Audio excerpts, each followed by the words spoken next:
Just because I like to dine at the Y on occasion doesn't mean your wife does, Susie sneered. That night, my world shattered. I caught my beautiful wife tangled in the arms of another man. Rage boiled inside me, a dark fury I couldn't control. I confronted him, fists flying, blood splattering. Her tears meant nothing to me. I was consumed by vengeance. Now, as I walk away, hands stained with his blood, I realize there's no turning back. This is the story of a love turned to betrayal, and a betrayal that demanded revenge. I shut my eyes and leaned back against the bench, struggling to push the barbell away from my chest. I let out a soft groan but managed to lift it up. "Good job, Tommy boy." A sharp female voice broke my focus. "Give me another one." I looked up and saw a beautiful blonde woman. She wasn't super tall, just a bit shorter than 6 feet, and while she was strong, she wasn't bulky. How did I end up staring up at her shorts, you might ask? Simple. I paid $40 an hour for it.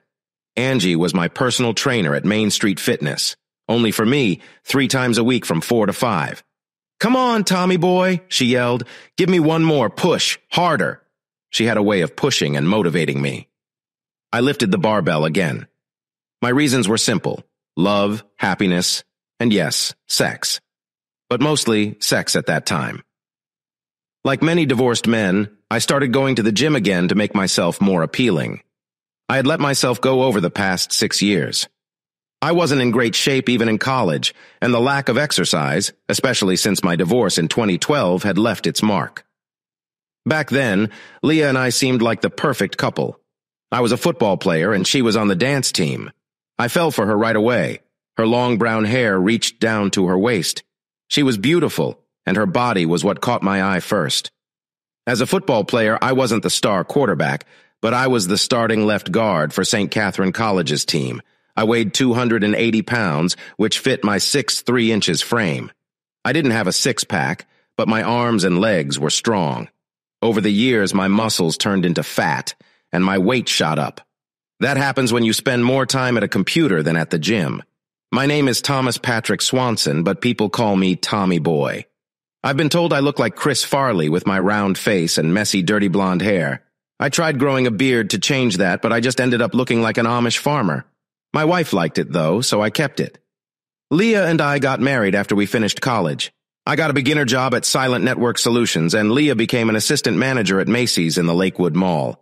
SNS was a local company that took care of networks for other businesses. One of their big contracts was with my college, and I had interned with them. It was owned by Maria Graham and her silent partner, Ryan Thorpe. Ryan was a rich guy who invested in things with Maria. Maria was a small, quiet woman in her mid-50s, but looked much older. She was very smart. She used to work at Grimm Engineering before the two Grimm brothers had a big fight. Her ex-husband Victor and his brother Roland were involved in a lot of rumors. No one knew what really happened, but it ended with Victor and Maria leaving the company and never speaking to Roland again. Maria and Victor divorced soon after. Maria teamed up with Ryan and started SNS. Thanks to Ryan's connections and Maria's smarts, SNS grew quickly. I have worked there for the past 5 years. In the beginning, Leah and I had a good marriage for the first 3 years. The last 2 years were tough, and the last 6 months were awful. We argued about everything, and it was clear she wasn't happy. A lot of it had to do with Susie, Leah's best friend from college. Susie was a problem. Susie was beautiful with auburn hair, and she was the dream girl for many guys in college. She was even a cheerleader. She was a troublemaker. Susie had been with many of my ex-teammates back in the day. I even hooked up with her a few times before I started dating Leah. Susie never changed. She had 3 broken marriages just in the last 2 years. She was the reason for 2 of those splits. Though I didn't like her being around my wife, Leah and Susie had been best friends and still worked together at Macy's. It was impossible to keep them apart. I didn't have a big problem with Susie until after her divorce. Leah and I had been married for about 2.5 years when Susie discovered her new husband was cheating. This led to a rough divorce, leaving Susie hurt and angry. After the divorce, Susie changed a lot and not in a good way. She started to think all men were bad. What's worse than having a difficult person as your wife's best friend? having someone who hates men and is very bitter. Leah spent a lot of time at Susie's house to comfort her. Soon my wife told me she needed to help Susie socialize again, so they started having girls' nights out every week. Leah and I set some simple rules to avoid any problems. She wouldn't dance slowly with other men, wouldn't let any man kiss her or touch her in a bad way, and wouldn't flirt too much. Most importantly, she promised never to be alone with a man. Some might say I was foolish to allow these girls' nights out, but I didn't want to control my wife. I'd seen too many couples break up because they didn't trust each other. I still trusted Leah, and she had never given me a reason not to. At first, these nights out were on Tuesdays, but then they changed to Saturdays. I hate to admit it, but my job contributed to this.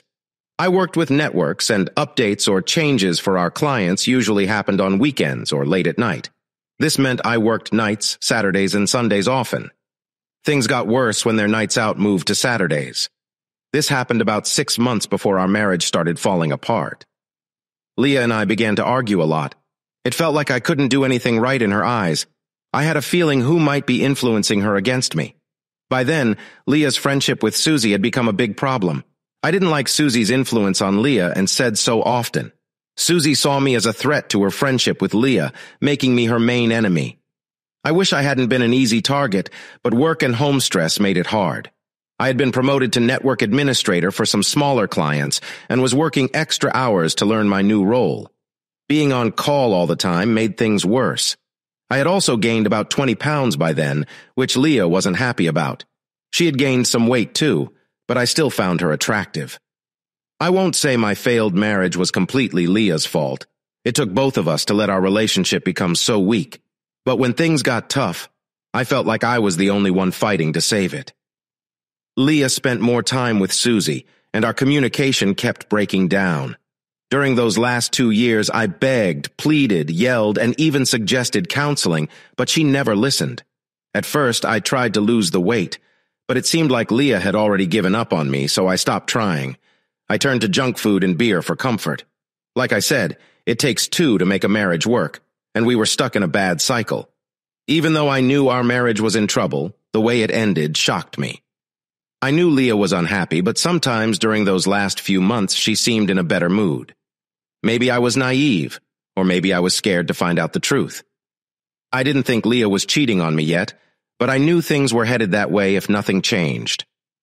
What I really feared was that Leah might choose her friendship with Susie over our marriage, and that would have ended everything. I found out too late. One Saturday evening, I came home early and found Leah and Susie sitting in our apartment having drinks. We still lived in an apartment because we had planned to save up for a house. At first, we lived in one of the nicer apartment complexes in Brownwood, the Chateau Dale apartments. Even though we'd saved enough for a house a year ago, our marital problems put those plans on hold. Now that dream was falling apart. Leah and Susie were dressed up, ready to go out. I guess they were planning to go to one of 2 nightclubs, City Lights or the Strobe. Susie always looked stunning, but it had been years since I saw Leah dressed up like that for anyone but me. When I walked in, they were laughing and talking, but stopped when they saw me. Leah smiled, but Susie's expression was more like a smirk. "Honey, you're home early," Leah said cheerfully. "Yeah." We finished the network setup early, so I left Jonas and Armand to finish the testing. They'll call me if there are any problems. We sat in awkward silence for a few moments before I spoke. "It looks like you two are going out," I said flatly. Susie snorted. "What was your first clue?" "The fact you both look like you're dressed to impress. It seems like you're both advertising and all that's missing is a sign," I replied. Leah's smile faded. "We're just going to the City Lights to relax," she said, and that's when everything started falling apart. "As long as you're still keeping your promises," I said coldly. "You swore to me you'd always act in a way any husband would approve of." "Depends on the husband," Susie snorted, and Leah shot her an icy look. I realized that my marriage was in deeper trouble than I thought. Things had clearly gone too far. Still, I hoped we could get through this. Maybe I was naive, but I loved her and prayed we could make it work. I looked at my wife and Susie several times as a bad thought began to creep into my mind. Susie must have read my face because she let out a fake laugh. "Relax." Just because I enjoy certain activities sometimes doesn't mean your wife does, she said with a wicked smile. I can assure you she likes men very much. Damn it, Susie, Leah hissed. Just shut up. I was stunned as I processed what Susie said. I could feel my heart starting to break. Still haven't figured it out, Susie mocked. Being clueless isn't a great way to live, son. Careful, I growled, or I'll throw you out on the street. Screw you, never again. My wife is my only lover now. Too bad she can't say the same. Leah gasped as I stared coldly at both of them. I felt a familiar rage start to build inside me. My God, Susie, Leah whispered. What are you doing? You said Rob and Marcus were better than he could ever be. Susie, stop, Leah pleaded. You don't know what you're doing. Everyone handles pain differently. Some run, some cry, and some get angry. I had been trained to let it fuel my anger. It had been years since I felt this, but it was washing over me fast. It wasn't any special combat training. It was just a cold, empty anger that was drilled into me during college football, where quick thinking was key. Oh, please, Susie laughed. I always surprise people with how fast I am. Even with my extra weight, I made the 2 steps to get to Susie before she could react. The sound of my fist hitting the wall inches from Susie's face made both women scream. I thought I might have bruised my knuckles, maybe even broken them, but I ignored the pain. Leaning down, I growled, "Now you witch!" Susie saw something in my eyes and knew she was in real danger. She screamed and curled up, covering her face. "Oh God, stay away from me," she cried out. I put both hands on either side of her and leaned in closer, my face inches from hers. "Listen," I said in a low voice. "One more word from you and I'll make sure no one will ever find you beautiful again. Look me in the eye." Susie peeked up at me from between her arms, tears already falling. "Make no mistake, I'll do the time for it. You understand me?" Her face was frozen in fear, and suddenly I smelled her urine.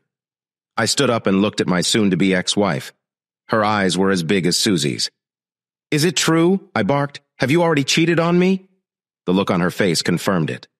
My heart finally broke, realizing my marriage was over. Leah stared at me and cried, "Tommy, I didn't want you to find out like this. Our marriage hasn't been good for a long time, and we've both been unhappy. So this is how you tried to fix it? Sleeping with other guys? Even you can't be that stupid. It couldn't be fixed," she screamed back. "How would you know?" I shouted. "Did you even try? What have you done to save our marriage? I'm sorry, Tommy, but it has been over for a while." "Really? For a while? How come you didn't tell me? I wouldn't have wasted my time fighting for it. Why didn't you just divorce me so I could have started living my life like you were, as if I was single?" "I'm sorry," she cried. "Bullshit.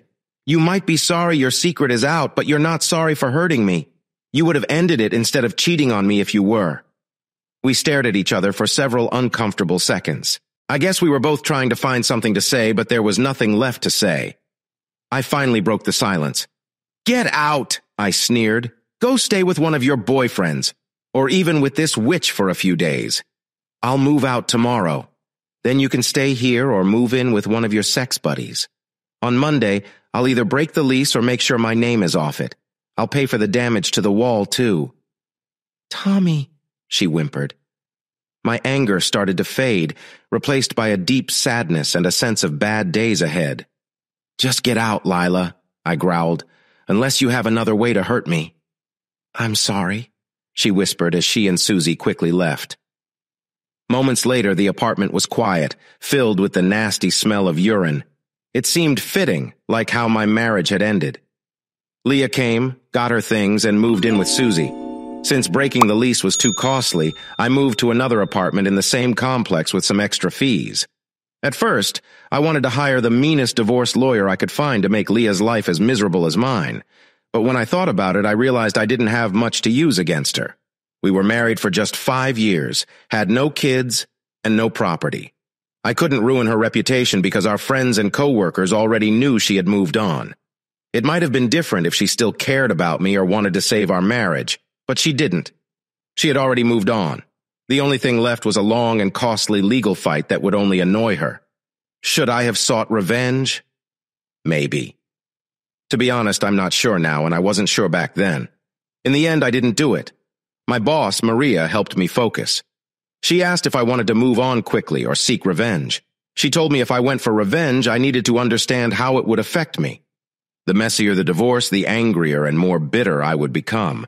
There was a connection between the amount of revenge and the time needed to heal. When I told her I didn't know, she set me up with Delphina Featherstone, a good but fair divorce lawyer with Rossi and Associates. The divorce went smoothly, as it wasn't contested. Meeting Leah face-to-face during the process was painful, and not just for me. Leah often looked guilty and lost, saying she just wanted to get it over with. In the end, I gave her most of our savings instead of extended alimony, so we wouldn't have much contact. Several months after filing, we were divorced, and my dreams of growing old with Leah were dead. Even though we had little contact during the divorce, Brownwood isn't a big city, so I saw her sometimes. When we ran into each other, we didn't talk, and one of us would leave shortly after. I saw her once with Rob Sutherland, a shift supervisor from the battery plant. That's when I figured out the connection Susie mentioned months earlier. It meant Marcus was probably Marcus Dixon. I had seen and talked to both of them over the years. Sutherland was a local hero, having been a star at Brownwood High School years ago. High school was over, but I wasn't sure Sutherland knew it. He still had his good looks and stayed in decent shape. He was also arrogant and thought highly of himself. Dixon was like an older version of Sutherland. He played football at State U before returning to Brownwood about a decade ago and was still in great shape. Dixon was big and confident, with the physique to match. Rumor had it, he thought he was every woman's dream. Initially, I thought about confronting them, but it wasn't worth it. I didn't have proof, and trying to find every guy my wife cheated on me with would be exhausting if she was like Susie. She hurt my pride when she cheated. But she was the one who gave up on our marriage. Tracking down every guy would have been a waste of time. If I was honest, I could have taken Sutherland in a fair fight, but not Dixon. Marcus Dixon would have beaten me up. To win against him, I would have had to sneak attack him or use a weapon which could land me in jail. Any time in jail would cost me my job. No, Leah wasn't worth it. After realizing this, I didn't go out much. My life became work, sleep, work somehow, eat, and feel depressed before going back to work. Unsurprisingly, I gained weight, growing from 305 to over 345 pounds. By spring of 2014, after a year of pitying myself, I decided to change my life. I looked at myself honestly and didn't like what I saw. I shaved off my scruffy beard, started eating better, and joined a gym. Though my workouts were inconsistent and I still ate fast food often, it was clear I needed help losing weight, which led me to Angie Miles, the owner of Misfit Main Street Fitness. She set me up with a diet plan and exercise routine. Angie attracted attention at the gym, and it didn't take long to learn about her past. She was a former stripper and known as a fitness fanatic. People called her Mr. Doss behind her back. The first thing you noticed about Angie was her fit body. Besides that, she was a divorced woman in her late 20s with a 4-year-old daughter. She had always been a bit different with her husband, Eric, who looked like a bodybuilder. Eric left her for a rich widow from Brownwood, leaving Angie with the gym, a new house, and not much else. Anyone who knew Angie knew she was a one-of-a-kind, almost moody person. She was clearly passionate about fitness, sometimes to the point of obsession. With other women, she was intense, but with men, she was supportive and warm. She had two sides to her personality. Around groups of guys, she flirted and joked, but when alone with one or two men, she kept her distance. It was probably because of her divorce and the fact that men often hit on her. At the gym, Angie was all business. Having her as a trainer was tough but motivating. It was quite different from my college coaches. There was something charming yet strict about her. One day she caught me staring and called me out. "Tommy boy, am I going to have to wear a parka? If you spent as much effort on your diet as you do staring at me, you would have lost more than 5 pounds by now." She was right. We'd been working together for a few weeks, but I couldn't stop staring at her. We weren't getting the results we wanted. When I confessed to late-night McDonald's runs, she got very upset. "Damn it, Tommy boy," she yelled. I interrupted. "You're wrong, Angie." She glared at me. "Angie, you've got it right about my lack of commitment, but wrong about why I stare." I hesitated, but then admitted, "I struggle not to stare at your beautiful face and amazing body." She froze for a moment. I wasn't sure if she'd laugh or get mad, but then a small smile broke through. "We're done for today. Think of a way to get you motivated," she said before packing up to leave. Sorry, I can't help but stare, I added. I'm divorced, not dead. She swung her bag over her shoulder. Don't make it so obvious, she replied, trying to sound firm but with a slight smile. Over the next few nights, I thought about it a lot. When we met again, she focused on the workout. After a tough hour, she asked, Have you figured out what will motivate you? I hesitated, but then smiled. She crossed her arms and gave me a look that women seem to have perfected. Really, Tommy boy? She asked. I stammered, You asked, Angie.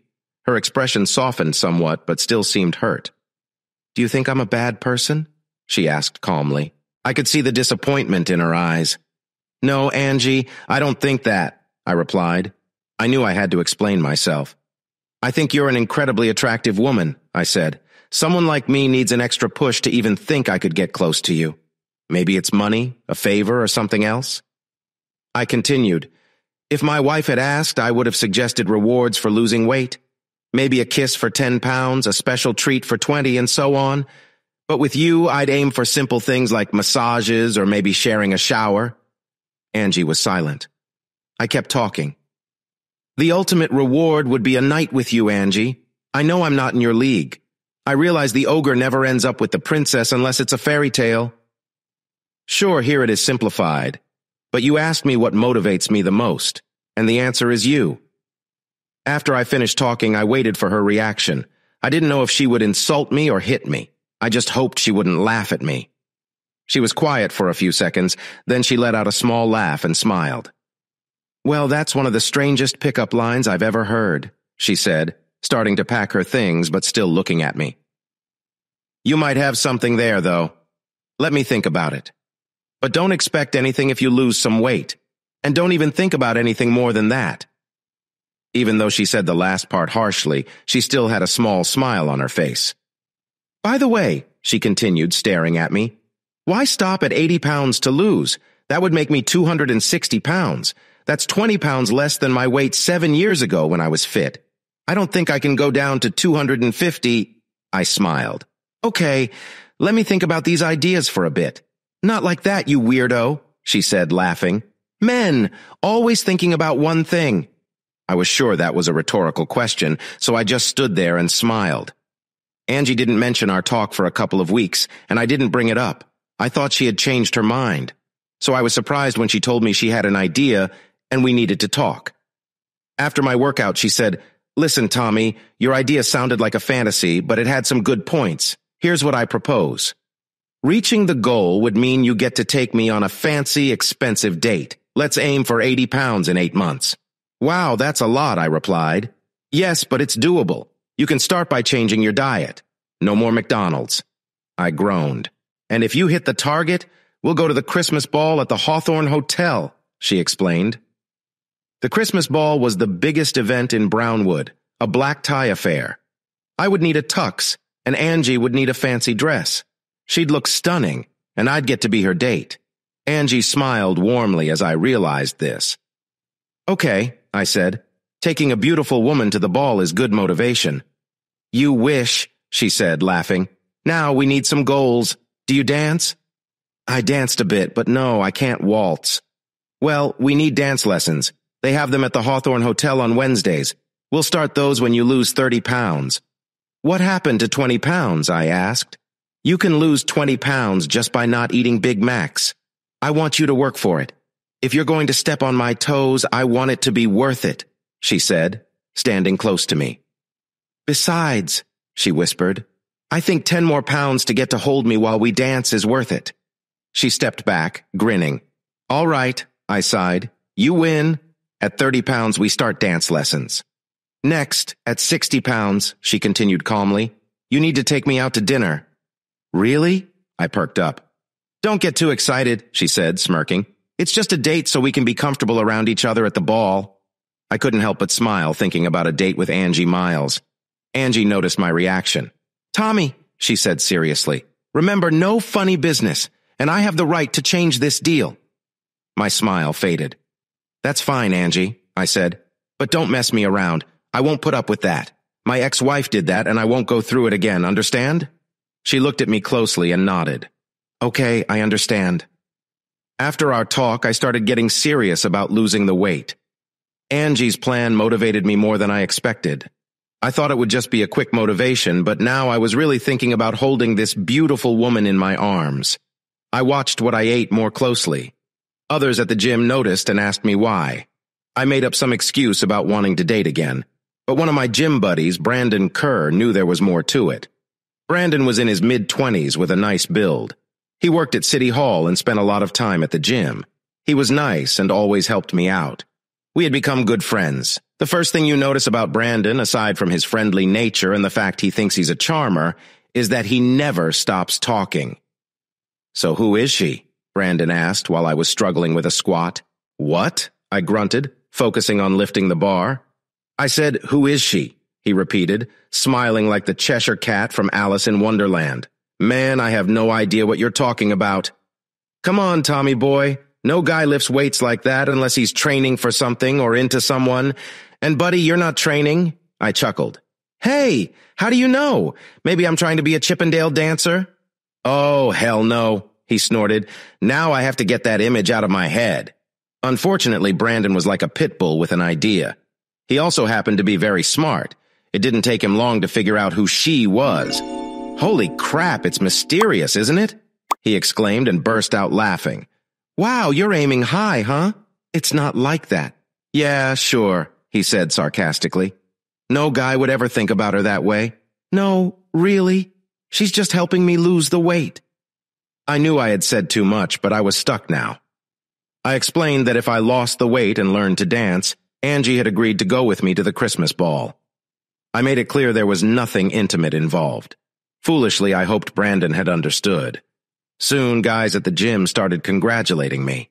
I quickly tried to correct them, explaining there was nothing more to it. Some believed me, others didn't. I knew Angie would eventually hear the rumors. I didn't know how to tell her, but I didn't get the chance. Damn it, Tommy boy. I turned to see Angie Miles looking both beautiful and very, very angry. She was almost running toward me. The scene would have been lovely if not for the anger and smoke practically coming out of her ears. "What the heck have you been telling people?" she yelled, not caring who heard. "I told you before, but maybe you weren't listening. I am not sleeping with you." People around us started laughing. I tried to speak, but she cut me off. "Can't you understand English? Or maybe you were too busy showing off to your friends about your supposed conquest." She took a breath, and I could see she was really upset. "In case it's not clear, let me help. I would never sleep with you, even if you lost all the weight in the world. I am not some sort of reward for you." "Angie," I said, trying to stay calm, "Tommy boy, I want you to pack up your things and leave. I'll refund your membership, but I want you out of my gym. I won't tolerate lies about me in my own place." "Angie, I never told anyone that. I only said you agreed to go to the Christmas ball with me if I lost the weight." "Well, someone has been making things up. And how the heck did anyone know about the ball? I should have known better than to trust you." She turned and stormed back to her office. I looked over at Brandon, but he avoided my eyes. "This because of you?" I growled. "Sorry, Tommy boy. I might have added a little to the story. How was I supposed to know she'd get this mad?" "Fix it," I snarled, "or we're going to have a big problem. Understand?" "Yeah, dude," he nodded. I packed up my things as everyone watched. I shook my head in disgust as I left Main Street Fitness. By the time I got to my apartment, I had replayed the scene in my mind many times. The more I thought about it, the angrier I got. A phone call several hours later caught me off guard. Being humiliated can make a nice person bitter. "Hello?" I answered coldly. My tone must have made her pause because she didn't say anything right away. I gave her a few seconds, then hung up. A few minutes later, she called back. "Yeah," I answered, still sounding upset. "Tommy boy, I'm sorry," she said, her voice strong but shaky. "Yeah, me too, Miss Miles. I shouldn't have trusted someone like you not to embarrass me. That'll teach me to let my guard down." I knew my words hit hard when there was silence. Finally, she spoke softly. "I needed to hear that, but it still hurts. At least it wasn't in front of an audience." "No, it wasn't," she said quietly. There was an awkward pause before she took a deep breath. "Tommy boy, I need to talk to you, face to face." "Well, I'd invite you over, but that might start rumors." "No, that wouldn't be a good idea," she said, ignoring my sharp comment. Maybe we can meet somewhere public. I took a deep breath and calmed myself. It wasn't the first time a girl embarrassed me in front of people. Those moments usually happened in college, often at a bar, and while I was drunk. So in the grand scheme of things, this wasn't that important. All right, I said, trying not to sound too irritated. Maybe we can meet for coffee at Starbucks. I still need to feed Erica supper. All right, McDonald's. She laughed a little. Erica will love that. No fries, right? I was silent. A lot of thoughts came to mind, but all were either mean or bitter. Tommy boy, I'm really sorry for what I said earlier. I acted badly. I'd like to apologize in person. Whether you still want me as your trainer or not, I hope you stick to your diet and workouts. I'd hate for my actions to mess that up. Kinda hard to work out when I've been kicked out of your gym. I heard her sigh. I'm so sorry for that. I spoke when I was really mad. I sure wish I could undo what I did. I hope you can still think of me, a misfit, as your gym buddy. I was quiet for a bit. Please, Tommy boy, she whispered. Okay, Angie, no fries. Meet us at the one near the gym in 20 minutes. I agreed and hung up, unsure of what to expect. I knew I'd have to watch my words since she would have her little girl with her. Maybe that was Angie's plan all along. As I gathered my things to leave, I decided to let her say what she needed to. I try not to act like a jerk. Mom would be so proud of her boy learning to be better. When I got there, Angie and Erica were already seated. Angie had ordered Erica a Happy Meal with apple slices, but Erica convinced her mom to get a small fries, too. Erica quickly found us a table. She chose one of those with fixed chairs that only kids or thin people can use. I'm sure some skinny person thought that was a good idea. Anyway, Angie found us a table where we could all fit, and Erica neatly divided our meal. Angie and I only had drinks, while Erica's Happy Meal was spread out. Like mother, like daughter. I held back a laugh seeing how organized she was. Angie leaned back and relaxed a bit. She looked at Erica for a while, then turned to me. Thank you, she said softly, her light blue eyes on me. Tommy boy, I want to say sorry for what I said back at the gym. I overreacted and lashed out at a nice guy who didn't deserve it. Well, you're right, I didn't deserve it, I said coldly. I told you I wasn't going to be fooled again. I saw Erica's wide eyes staring at me. Damn, I told myself to calm down. Hey, Goldilocks, I said warmly. Want to share those fries? She pulled her fries closer and then smiled. No, Mr. Bear, she said quietly. These are just right. Then she giggled and soon was laughing in her own little world again. It's amazing how a child's laughter can ease even tense situations. I'm sorry, I wasn't trying to make you look foolish, Angie said softly. When one of the women at the gym told me a rumor, I lost my cool. It's a touchy subject for me. When Brandon came to me and admitted he had spread the story, I realized I had overreacted. Tommy boy, I want you to stay at the gym if you can forgive me. I sighed deeply. A beautiful woman asking for forgiveness because she overreacted to being referred to as a prize. That was understandable. What worried me was her quickness to attack. Once was forgivable. Twice I'd need my head checked. Brandon? I asked. Well, he's on a short leash, but at least he had the guts to apologize, she said. I decided not to mention my threat to him. All right, Angie, I said calmly. Apology accepted. Some of what you said was true. She looked puzzled. Listen, those rumors haven't changed how people at your gym see me. In many ways, it's for the better. I've told them that you weren't offering any part of yourself as a reward, and that it was clear from the start. They believe me, and their looks have turned from envy to pity. Thank you, she said, visibly relieved. I needed to hear that more than you know. I understand, Angie, I said softly. Remember, I told you I knew the ogre never ends up with the princess. Damn it, Tommy boy, I don't want to hear that again, she snapped. Oh, Mommy said bad words, came the little voice beside her. Angie's face turned pale, but she recovered quickly. You're right, honey. Mommy said some bad words. It's okay, Mommy. You can say bad words when talking about boys, said Erica. Oh, no, baby, Angie replied. It's not okay even then. Then why do you say those words when you talk about Daddy? I snorted my coffee through my nose, making Erica laugh. Sorry, I said to Angie, who was glaring at me. I was practicing my ogre voice. Erica laughed and said, Tommy boy, you're not an ogre. Ogres are green and they do end up with the princess, but only if they bring their donkey friend with them. I looked at Angie. Nope, I said, grinning. Not going there. I smiled at Erica. You know, I was green once, really? She asked, her eyes wide. Oh, yeah. It happened after I showed some buddies I could eat 100 McNuggets. I was green for days. Ew, she laughed. Maybe you do need a donkey friend to end up with a princess. Ouch! I yelped as Angie kicked my shin. What happened to not going there? She hissed. I was just trying to help, I said, not hiding my grin. I say that a lot, too, Erica whispered loudly. She doesn't believe me either. Angie burst out laughing, covering her mouth.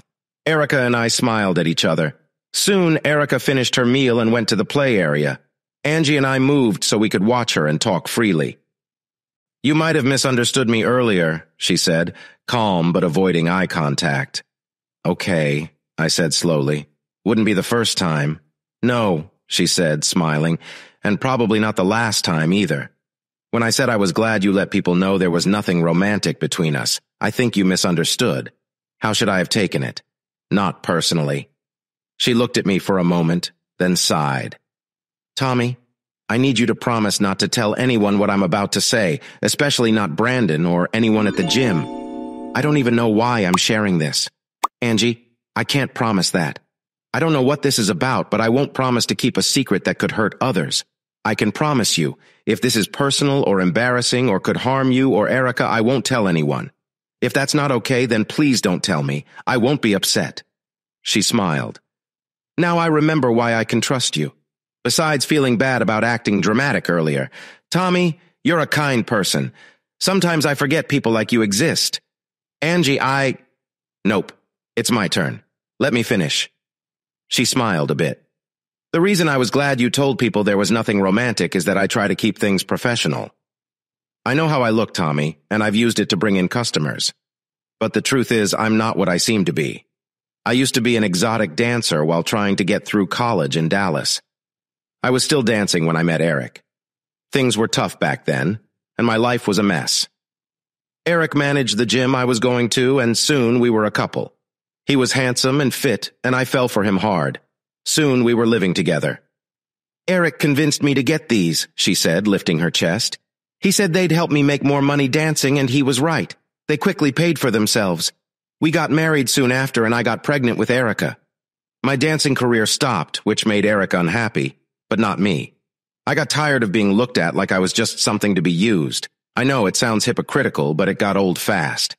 After Erica was born, I started working at the gym, both for extra money and to get back into shape. It was clear being in good shape, having a certain look, and my past as a dancer brought in a lot of male customers. That's when Eric found a business partner in Brownwood, and we opened Main Street Fitness. Just like in Dallas, Eric convinced me to use my looks to bring in business.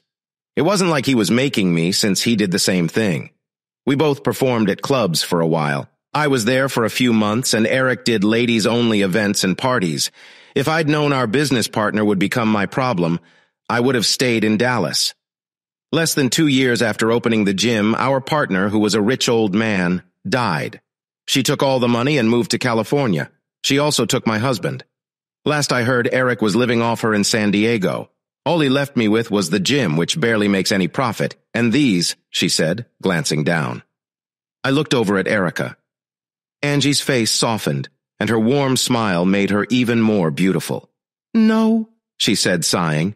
She is the best thing that ever happened to me. But as for these, she said, I hate them. Then get rid of them, I said calmly. But it won't help as much as you think, Angie. You're still one of the most beautiful and kind women I've met. She smiled warmly at me, and I felt my heart skip. Thank you, but you're wrong. These do attract attention and make me stand out. I could get rid of them, but that takes money I don't have. It would also hurt the gym's membership. Tommy, as much as I hate them, they help keep food on the table. This gym is all I've got. I can't go back to dancing. I can't do that, Tommy. I didn't realize the gym was doing that badly. It's not. But Eric left me with a big loan and mortgage to pay when we moved to Brownwood. We bought a new home in a fancy area. It was beautiful but expensive. With all the debt Eric left me, I had to sell the house quickly and move into a smaller, older home near the gym. The gym is still doing okay. But when Eric left, so did many of our female members. He was shallow and selfish, but he was good-looking and brought in a lot of women. Between the two of us, we were pulling in members and the gym was doing well. Unfortunately, he chose an easier life over working for it. We sat quietly for several minutes, just watching Erica play. Then Angie spoke softly. "You know, I wanted to be a physical therapist in college. What stopped you? You're smart and dedicated enough to do that." She looked uncomfortable. I wasn't sure if it was deep sadness or shame, bad choices and the bad results that came from them. I knew better than to push the subject, but I wanted to encourage her. I knew I had feelings for this woman, but whether it was just friendship or more, I wasn't sure. Maybe both. You know, you could finish your degree at St. Catherine's. They offer that degree there. I once dated a girl who was studying it. Maybe, she said. But how? I'm a single working mother. I don't have the time or money. I snorted. Now who's making excuses? Her eyes showed a mean thought, but then she smiled. "Thank you," she said kindly. "It's been a while since I've talked to anyone but my neighbor, Mrs. Harper." "Oh, I have some casual friends here in Brownwood, but none I can really talk to. I know it might sound full of myself, but it's true. Most women can't get past thinking I'm just a pretty face. I complain about it, but I've worked hard to get this body and paid for these looks too many times to count." I sighed. "You okay with that?" "Well, yeah, I guess." She glanced at Erica. Soon Erica ran back over to us. "Tommy, did you see me? How could I miss such a cute little girl with all that blonde hair?" "It's not gold, it's blonde. Tommy, you're silly, now watch me." She ran back to the play area, turning around to make sure I was still watching her. "She misses her father," Angie said quietly. "Do you still talk to him?" Angie slowly shook her head, watching her daughter. "He calls on holidays and her birthday, but that's it." "I'm sorry. I'm not. Well, I am for her. But one day she'll realize what a bad guy he is, and she'll be heartbroken. As for me, I hope he loses interest." We both laughed and focused back on Erica. I spent the next hour playing with the little one and had more fun than I expected. I noticed Angie watching us, letting her daughter enjoy some attention from a man. I wasn't her dad, but I was a good stand-in for the evening. That night changed how I interacted with the Miles family. The hardest part of Angie's plan was the food. It was tough at first, but I soon got used to it. The workouts stayed the same, though I still got to look at my beautiful trainer. We had a new addition, little Erica, who sat in on a few of our workouts. She was mostly quiet for a 4-year-old, but you knew she was there. I dropped the first 20 pounds fast, but Angie was her usual non-enthusiastic self. "I'm surprised you didn't lose it faster," she said plainly. I felt disappointed, but Angie looked at me. "I knew you could do 20 pounds easily because the first weight is the easiest to lose. Now it's time to push harder." And she did push me.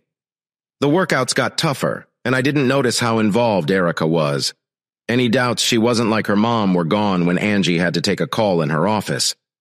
I was struggling with my last set of bench presses, and Brandon was helping me. I was tired and fighting with the weights. "Come on, Tom," Angie cheered. "Push 5 or 6 more." Brandon laughed. "Yeah, come on, Tom." I tried to glare at Brandon, but Erica interrupted. "Push, Tom, push," she shouted. People nearby laughed.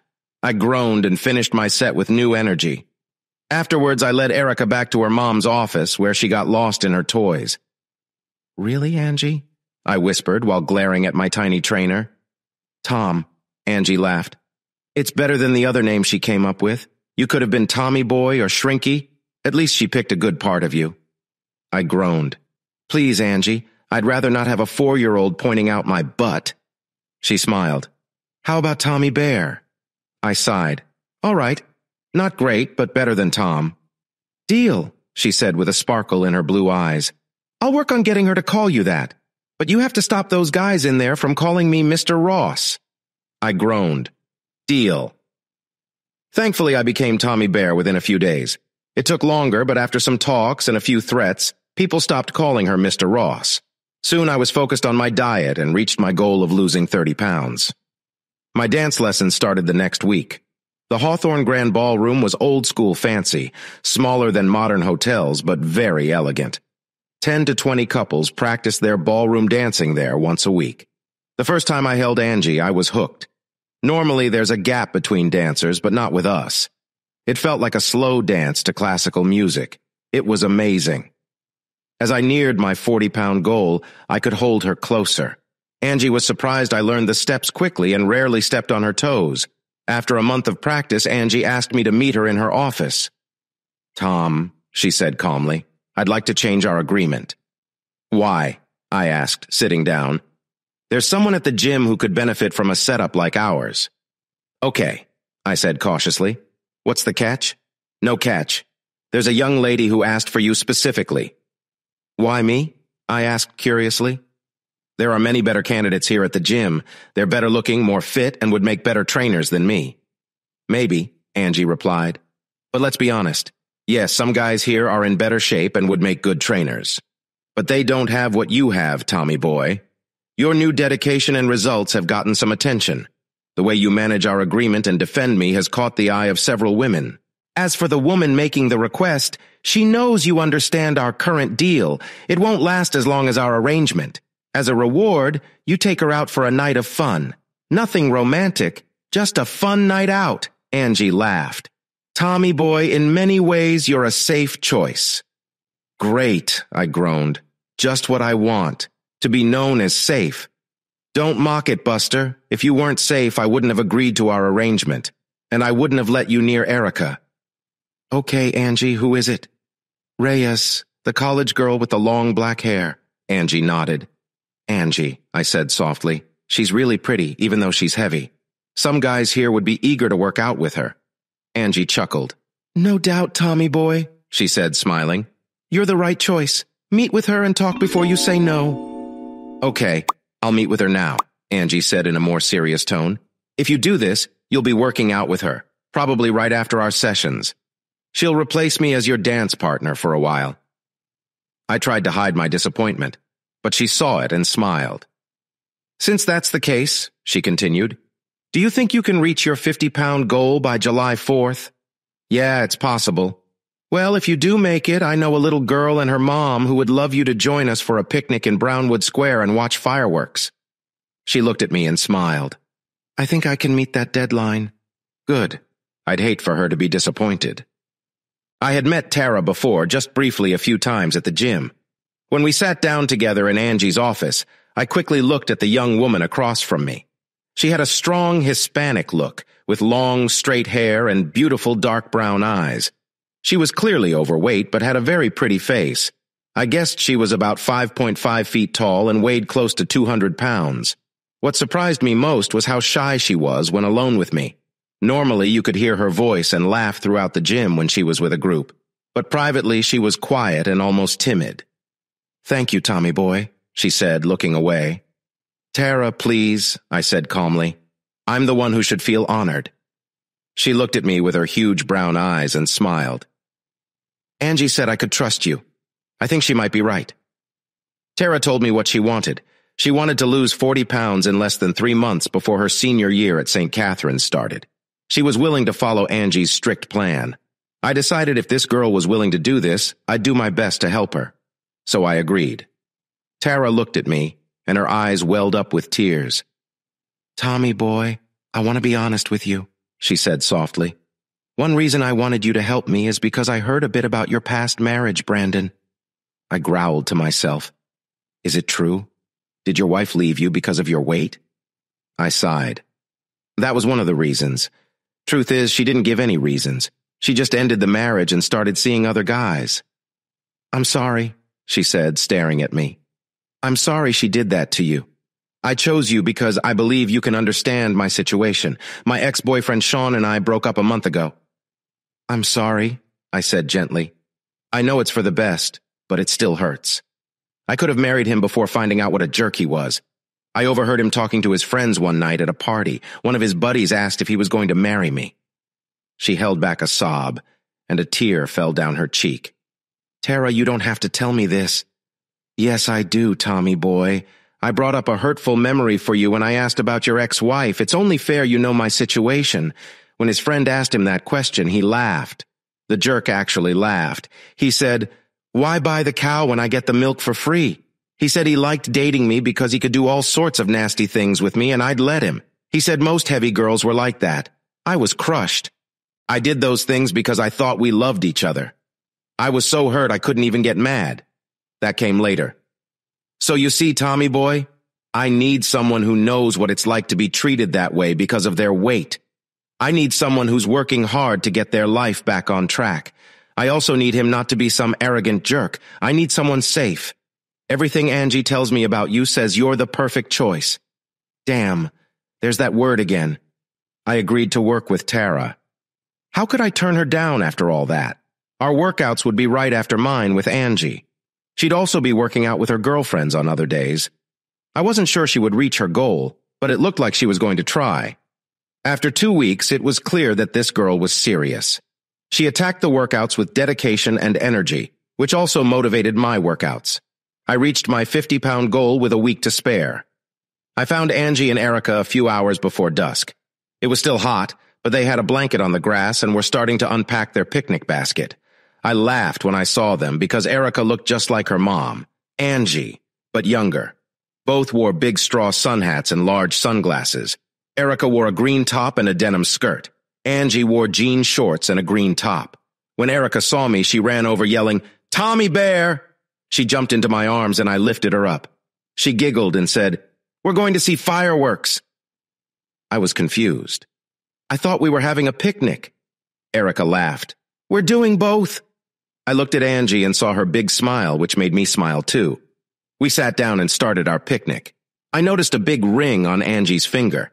A diamond, probably 2 carats. She saw me looking and joked, "Insect repellent." I said, "It's huge." While Erica played, I asked Angie, "What's my role here? Am I supposed to act like we're together to help you? But I don't want to offend you. I care about you and Erica."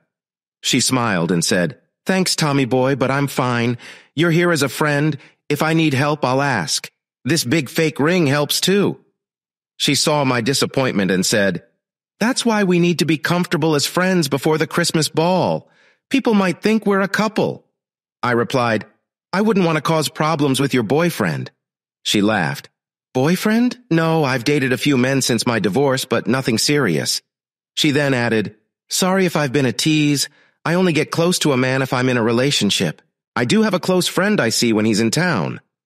I sighed as she laughed. Then I said, "Hey, I'm a friend too." She grinned. "That role is already filled." I laughed and said, "A guy can dream, right?" She chuckled and turned her attention to Erica. The evening went mostly well, except for a big drunk guy who bothered Angie. He left after she got firm with him. Later, before the fireworks, Erica needed to use the bathroom. I offered to take her, thinking we might catch the fireworks on the way back. The women's restroom line was really long, so I took her to the men's room. I put her in a stall and guarded the door. When she finished, she loudly said, "Tommy Bear, I need to wash my hands." I saw the sinks near a line of men, so I used a bottle of water instead. "Let's wash outside," I said. She agreed, and we left through the men waiting. By the time we found Angie again, it was getting dark and she had company. The big drunk and 2 friends. Angie looked tense. Erica ran to her, laughing. "Mommy, Tommy Bear and I went to the men's room." Angie shot me a look like I was in trouble, but I ignored it. I walked up, kissed her, and said, "The women's line was too long. We'll talk about it later." I addressed the men. "Can I help you, gentlemen?" 2 of them started to leave, but the big drunk stayed. Fireworks started as people behind us asked him to move. He shouted, "Screw you!" I stood beside him. He was big and seemed strong. "You're not her boyfriend," he slurred. "She's out of your league." I replied, "Yes, she is, but she's my friend and she isn't interested in you. Move on." He snarled, "Screw you. She doesn't know what she wants. Wait till she gets a taste of a real man." Just then, big fireworks exploded and Erica squealed with joy. Everyone was distracted. Was it honorable? No way. And it sure wasn't fair. But every time I try to fight fair, it goes badly, usually because I'm the only one doing it. My surprise punch hit him right in the temple and he collapsed. His friends turned and saw him lying there. They froze. I think he passed out. I said coldly, "You might want to take your friend back to your group." The 2 guys lifted a now groggy Bill and half walked, half dragged him back into the crowd. As I sat down next to Angie, a few people clapped behind us. Angie continued to sit with Erica between her knees, holding her little girl. Both stared into the sky, waiting for the next firework. "Needed to let off some steam?" Angie said softly, still looking up. "Feel better?" she asked. "Oh yeah," I said, chuckling. "Much better." She smiled a little. "Still worried about Erica going to the men's room, Mama Bear?" I asked. She stared at me. "None, Tommy Bear." The rest of the show was a blast. Erica squealed and laughed and had a great time. During the show, she climbed into my lap and pulled my arms around her. I glanced over at Angie and saw a mixture of surprise and amusement. After the show, I walked them to their car with Erica on my shoulders. She started to nod off, tilting one way then the other. As we passed a store window, I saw our reflection and paused. Angie stopped too, and looked to see what I was looking at. I saw a big guy with a cute little girl on his shoulders. Beside him was a beautiful woman who looked both relaxed and lovely. It was a picture that stuck in my mind. When we got to Angie's car, I placed Erica in the back and buckled her in. Her eyes were barely open. "Good night, Tommy Bear," she mumbled and yawned. "Good night, Goldilocks." As I stood up, I realized Angie was next to me. Her closeness took me by surprise, and I froze. "Thank you, Tommy boy," Angie said softly and kissed me on the cheek. "It'll be a night she'll never forget," she added. "You're welcome, Angie. She's a cute one, almost as pretty as her mama," I said. Angie smiled. "Thank you," she said, pausing as if to say more. Then she got into the driver's seat. "Good night, Tommy boy," she said and closed the car door. "Good night, Mama Bear," I muttered. After they left, I walked through the crowd to my car. When I got there, I heard an unwelcome voice behind me. "Hey, jerk! Where are you going so fast?" I turned and saw Bill with his two buddies. They didn't seem as drunk as before. Bill had a bruise on his cheek and a swollen eye. The look on his face told me he remembered what happened. When you fight dirty, expect the same in return. I looked around and saw people watching. This meant it would happen fast and end quickly before security or the police showed up. "I'm going to—" Bill roared as he stepped toward me with his fist raised. He didn't finish. Like I said, I'm no martial artist, but I was in good shape. Bill's punch grazed my head as I lunged at him. My forearm hit his mouth and he fell. Then I punched his buddy in the nose, dropping him to his knees. The third guy landed a couple of blows to my head before I rushed him. He tried to dodge, but I hit him hard. I swear his foot flew over his head. My victory didn't last. Bill's first buddy slammed into my legs, and Bill punched my eye. That punch hurt. I didn't fall with the first punch, but the second one put me down. After that, it was just protecting my face and body as they kicked me. I heard screams, then a police siren. The fight probably lasted a minute or two. I got beaten, but I'd been through worse in football games. I knew I had to check my ribs at the hospital. The cop asked if I needed an ambulance. I said no and told him I'd drive myself. I probably looked worse than I felt since my eye was swelling shut. My trip to the ER was uneventful. I saw a nurse I remembered. She had almost orange hair and a droopy eye, but was still pretty. Not like Angie, but still pretty. Her name was Bree, and her husband used to work with my boss, Maria. Maria still kept in touch with Bree and her husband, Zach, though he worked at Green Engineering Solutions. When I asked Bree if she was the ER nurse, she laughed and said no. She was just filling in for someone. She mentioned she was a head nurse in the children's ward. She signed me in and got me into a small room. Soon an older doctor came in. He looked Indian or Pakistani and introduced himself as Dr. Kelly. I was about to make a joke, but he spoke first. "So, you fight a lot?" he asked as he checked my injuries. I grunted in pain and nodded. "Forgot to duck," he said with a sly smile. I tried to laugh, but my ribs hurt, and I bent forward in pain. "We need to get those x-rayed," he said, looking serious now. "Other than that, you'll heal in time." He advised me to avoid any more fights and rest for a few days. Then I was taken to get some x-rays. They showed that my ribs were just bruised. I got some good painkillers. I briefly talked to the cop again. He had to write a report, but I knew it wouldn't lead to anything. After a night with bruised ribs and a swollen eye, I went back to my apartment. What a night, I thought. I wonder what tomorrow will bring.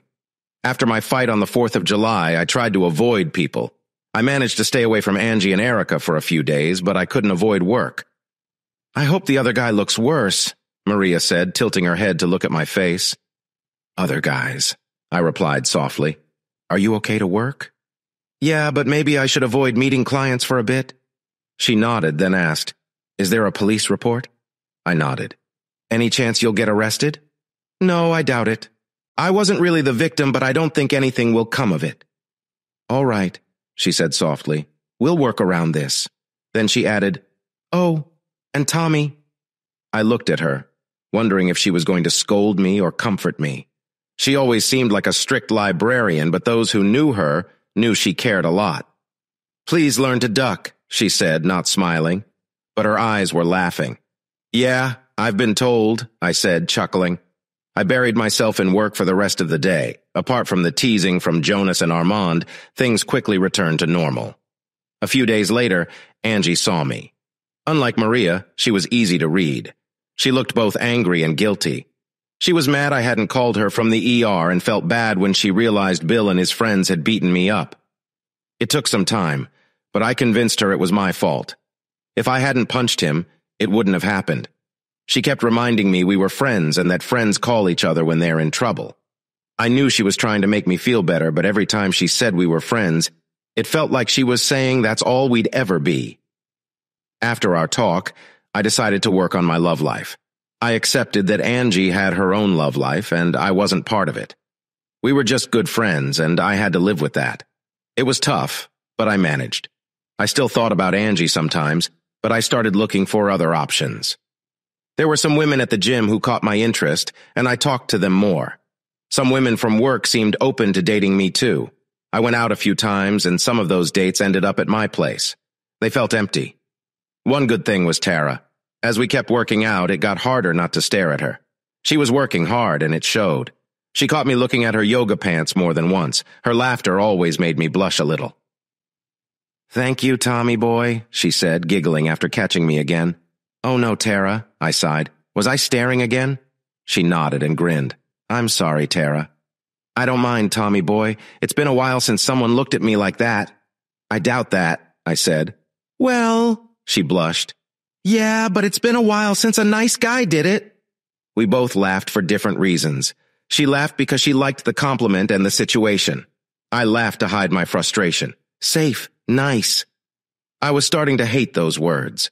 For the next 6 weeks, I tried to work as hard as Tara. By the end, I met my goal of losing 60 pounds, and Tara had lost 30 pounds. She might not make her goal of 40 pounds by the start of school, but she was close. Since I met my goal, I set up a date with Angie. We had settled into a friendship. The only difference was I wasn't chasing after her anymore. If she noticed, she didn't say anything. Erica had turned 5 and was starting kindergarten, which allowed Angie to start classes at St. Catherine's.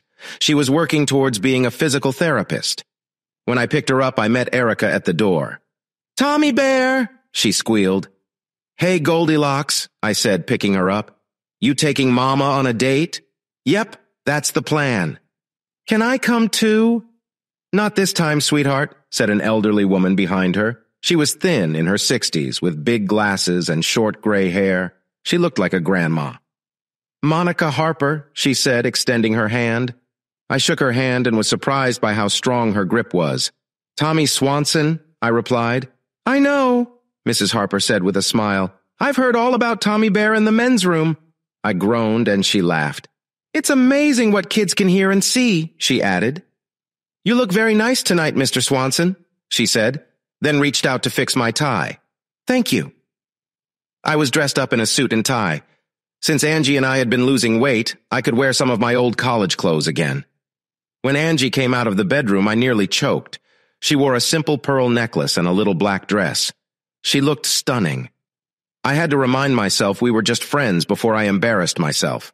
The whole evening I kept reminding myself this wasn't a real date. Angie did nothing to suggest otherwise, so I gradually relaxed into just enjoying a night out with a beautiful woman.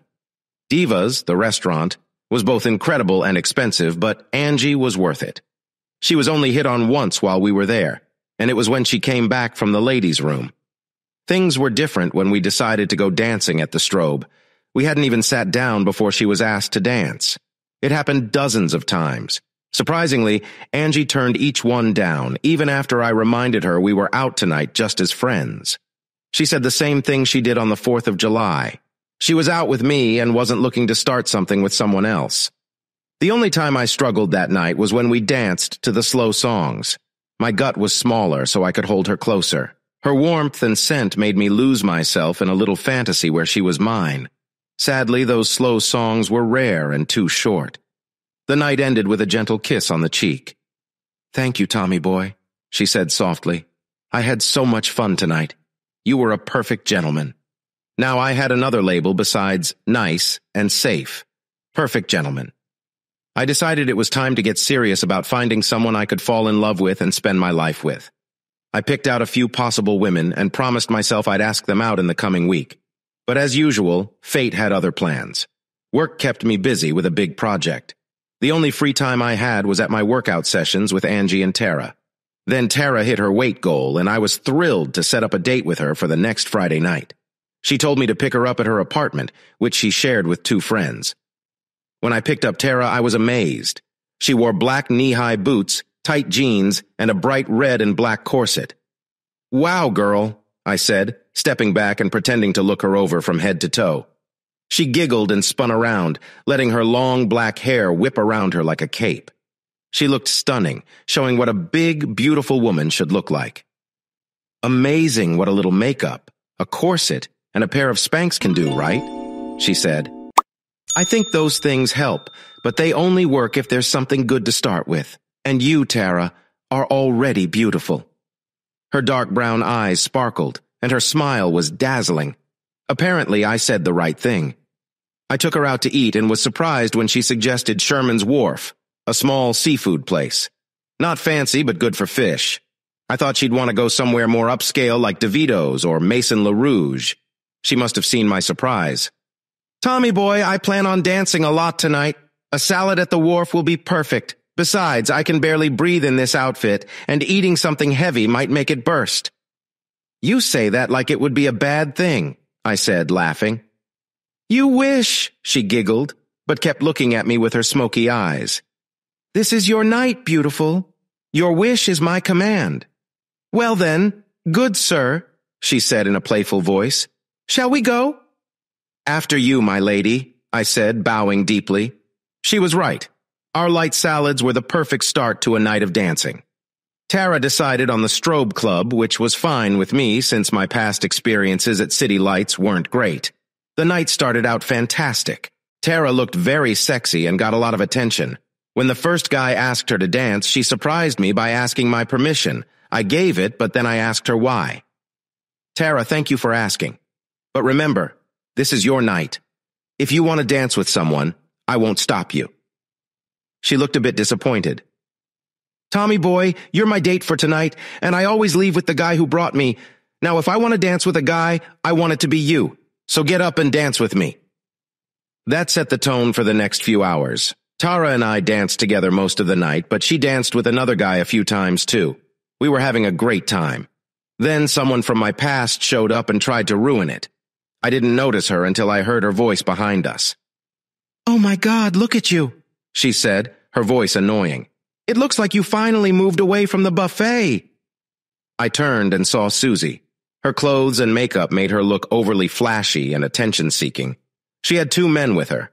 One was a big, tall, and strong blonde guy around my age, dressed in an expensive suit. He looked arrogant. The other guy was shorter, skinny, and reminded me of a middle-aged Johnny Depp trying to look like a serious bookworm. I realized he was one of the Hawthorns. I had seen him at the club several times over the past year.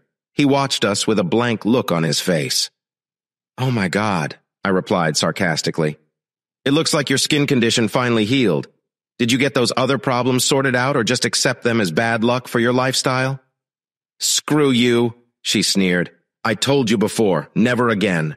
"Besides," I said, matching her sneer, "I doubt you've changed at all." The blonde guy with her now looked furious and stepped towards me. Hawthorne put a hand on his arm and shook his head. "Calm down," I said. "I was just enjoying my night before I got interrupted by this lady. If you 2 are with her, you might want to check her health condition." The big European guy's face turned pale, and I saw a slight smile on the bookworm's face. "Looks like you're dating heavier this time," Susie teased as she eyed Tara. I saw the hurt in Tara's eyes. I held her hand to distract her. When she looked at me, she smiled. I turned back to Susie. "Wow, Susie," I laughed.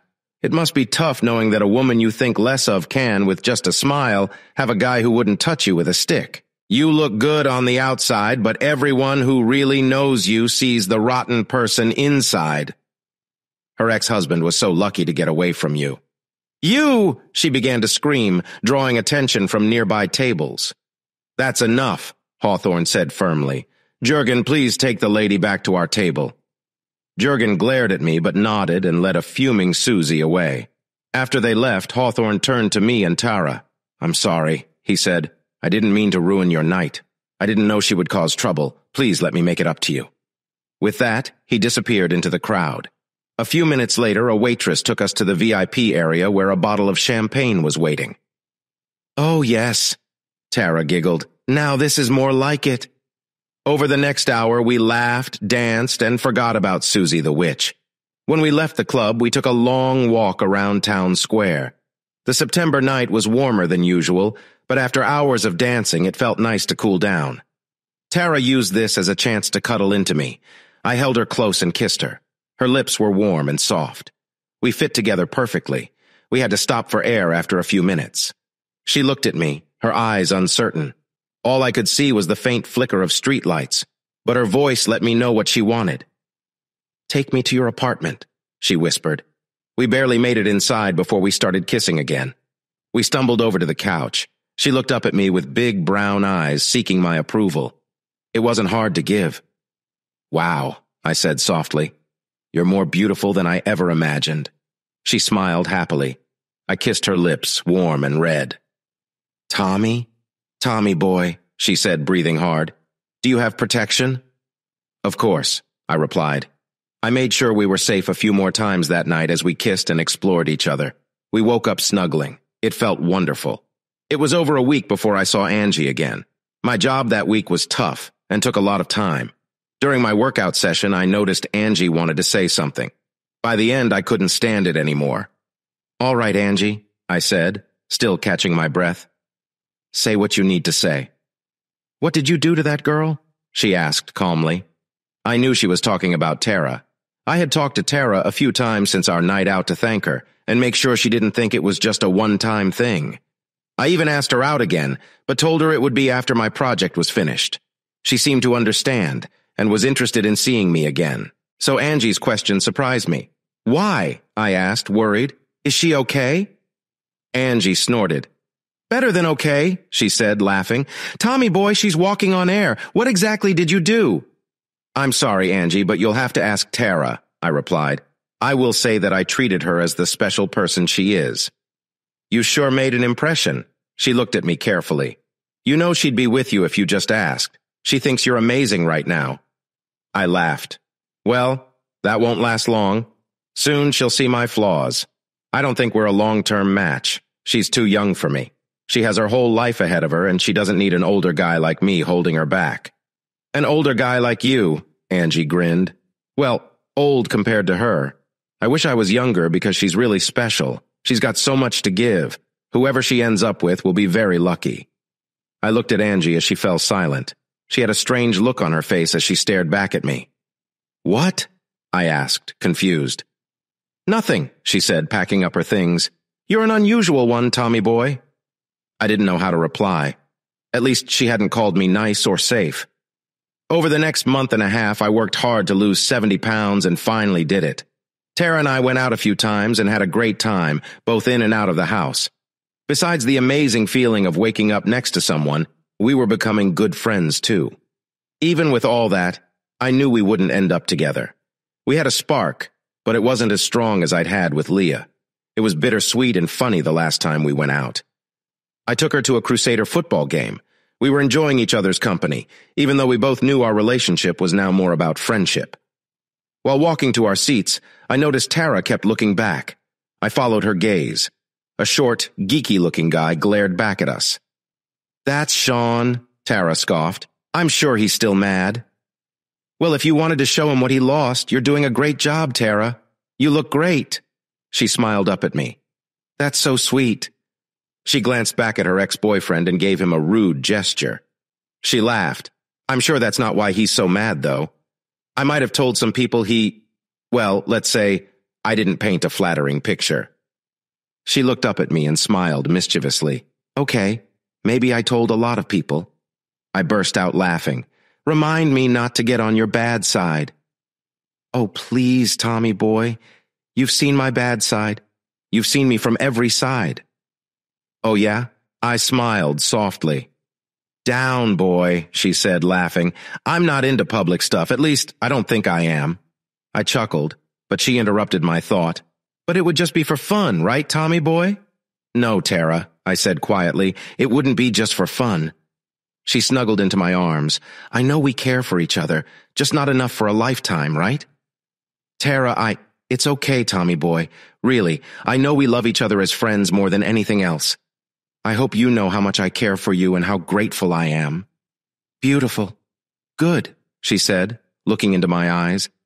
No guy has ever treated me like you have, like I was special. Tara, you are special. You'll be someone's whole world when you find the right guy. She kissed me deeply and held me tight. Down, boy. We've got a game to watch. I groaned softly as she laughed. Eventually, we settled into our seats. Some of her friends joined us. I suddenly felt very old. One of Tara's friends had tattoos going up each arm and on his neck. His dark hair was spiked with blue tips, and he had his nose pierced. He had a semi-goth look, but his stare got my attention. It wasn't like Tara's ex-boyfriend's glare, but it still gave me chills. I mentioned it to Tara after the game. We won, by the way. 24-0. Go, Crusaders! Oh, that's Jeremy, Tara said, blushing slightly. Don't let the piercings fool you. He's really nice. He's into music and is good with electronics. He already works part-time at a recording studio. Tara, I said reassuringly, we're not exclusive. I care about you, even if we're just friends. She smiled and hugged me. I think he wants to ask me out, she said, smiling. He's got great taste. Her smile grew even brighter. I heard a week later that they were dating. I had to work hard in November to lose the last 10 pounds. I worked out 4 times a week and cut my diet, but I made weight 4 days before Thanksgiving. Angie had contacted me earlier in the week. She and Erica were going to stay in Brownwood for Thanksgiving and wanted to know if I'd join them. I'd already told my family I wouldn't make it back home this year, so I accepted. Angie said after Erica's dad left them, she tried to make new Thanksgiving traditions. They served others in the community before having their dinner. It sounded good to me, so I volunteered to go with them. Late Thanksgiving morning, Angie, Erica, and I were serving turkey dinners to the homeless at the Lighthouse Mission. The mission was in the poorest and most crime-heavy part of Brownwood, in the southwest corner of the city. The area started at the corner of State Park Road, running north-south, and Old Southtown Road, running east-west. On the corner stood the Candy Cane Brown Woods premier strip club and a biker bar called the Ice House. Just a block east was the Southtown Projects, the main public housing in the area.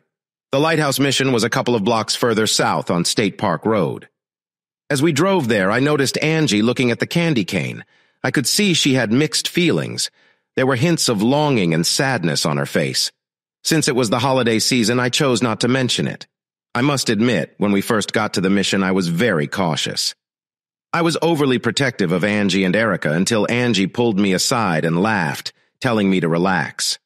When I did, I was amazed at how both mother and daughter lit up the entire place. Angie, even in jeans and a t-shirt, naturally drew positive attention. Erica's no-fear attitude won the hearts of everyone there, both staff and guests. When she climbed onto an old bearded man's lap, I almost stepped in until Angie touched my arm and nodded for me to just watch. The man's smile as Erica laughed warmed my heart deeply. Tommy boy, I scolded myself. You're so spoiled and judgmental. The rest of the morning went well. I got to know several staff members and many of the visitors. The only noteworthy event was catching Erica munching on a cup of mashed potatoes and gravy. When I asked if she was supposed to be doing that, she grinned at me with gravy on her chin. It's okay, Tommy Bear, she giggled. They said I could have some. Besides, she whispered loudly, Mama cooked dinner. This is better. I laughed, as did several others around us. Later, as we sat down for dinner at Angie's house, I was surprised again. Angie wasn't a bad cook. In fact, She was very good. But what we were eating explained Erica's earlier comment. It wasn't a traditional Thanksgiving meal. There was no huge turkey or mashed potatoes and gravy. We didn't have corn and butter, cranberry sauce from a can, green bean casserole, sweet potatoes, or pumpkin pie. Instead, we had a spicy kale salad, curried pumpkin soup, apple parsnip mash, kale and butternut squash stuffing, and herb-stuffed turkey breast. Surprisingly, the food was good. Actually, better than good. Angie beamed as I complimented her while we cleaned up. I saw Angie staring at me. "Thank you," she said softly so Erica wouldn't hear. I looked at her, puzzled. She smiled and said, "Thank you for trusting me and not filling up on mashed potatoes and gravy at the mission. Yes, I know my little monster isn't thrilled about eating healthy." We both laughed, and I told her again how wonderful dinner was. I then mentioned I had made my 80-pound weight loss goal. "Good," she said dryly. "I've already bought my dress. I don't think you'll be disappointed. I've reserved 2 tickets for the ball for us as well." We stared at each other until she gave me a small smile. I had a feeling my life was about to change. I spent the next week getting everything ready. The Christmas ball tickets were expensive, but I was prepared for that. I rented my tux and even hired a limo service. When the night of the ball arrived, I was as nervous as a kid going to his first dance. I knocked on the front door and Mrs. Harper answered. "Why, Mr. Swanson," she gushed, "you look very dashing tonight." "And you look lovely as always, Mrs. Harper," I replied. "Oh, stop it," she said, and then covered her mouth, hoping Erica hadn't heard. We turned to see Erica was distracted. We both chuckled. "Tommy Swanson," Mrs. Harper said, shaking her head. "I'd warn you about flattering Angie, but I've seen her dress." She grinned mischievously. Erica came into the room, pouting with her lower lip out. I had to hold back a laugh. "Mama has a pretty blue dress, but I don't—" "Hey, Goldilocks," I said, kneeling down. "How about we go shopping for one later?" "Okay," she said softly, hugging me. "But it won't be as pretty as Mama's." "I'm sure we can find something close. You'll be just as pretty as she is." I looked up and saw Angie in a deep sapphire gown that fit her perfectly. Her blonde hair was elegantly pinned up, and a white gold necklace with diamond teardrops sparkled on her neck. She looked breathtaking, like an adult fairy princess. I stood there, unable to speak. Angie smiled even more while Mrs. Harper laughed. "Angie," I finally managed to say, "you look incredible." "Thank you," she said, smiling broadly. "Hope you aren't disappointed." "Not possible," I said, taking her arm and leading her to the limo. The Hawthorne Hotel was fully decorated for the season. The old landmark was decked out in its finest for the Christmas ball. Even with all the shiny decorations and the crowd of people in suits and fancy dresses, Angie caught everyone's eye when she stepped out of the limo. Was she the most beautiful woman there? I thought so. If not, she was definitely in the top 3. The night started perfectly as I led her to the dance floor. I held this beautiful woman close as we danced. Her dress was so thin I could feel the warmth of her body. Her eyes sparkled and her smile widened as she felt my excitement growing. For the next hour, she playfully teased me. I loved it. Even better, she turned down every man who asked her to dance. I knew I was her focus for the night, and that made me happy. I saw many people I recognized since this was one of the biggest events in Brownwood. I even saw Susie briefly. She looked stunning and was surrounded by several older, well-dressed men. Luckily, I managed to avoid her. Angie and I were sitting at our table, taking a rare break from dancing, when a man came up behind her and asked her to dance. "Sorry," Angie replied, still looking at me, "but I am." When she turned to face him, she froze. "Daniel?" she said softly. "Angela," he replied, smiling warmly. Angie's reaction made me look closer at the man. He was handsome and wore an expensive suit. He looked like he was in his early to mid-30s and had the polished appearance of a model. He was about my height and in great shape. I felt uneasy because he only looked at Angie, ignoring me completely. Angie quickly introduced us.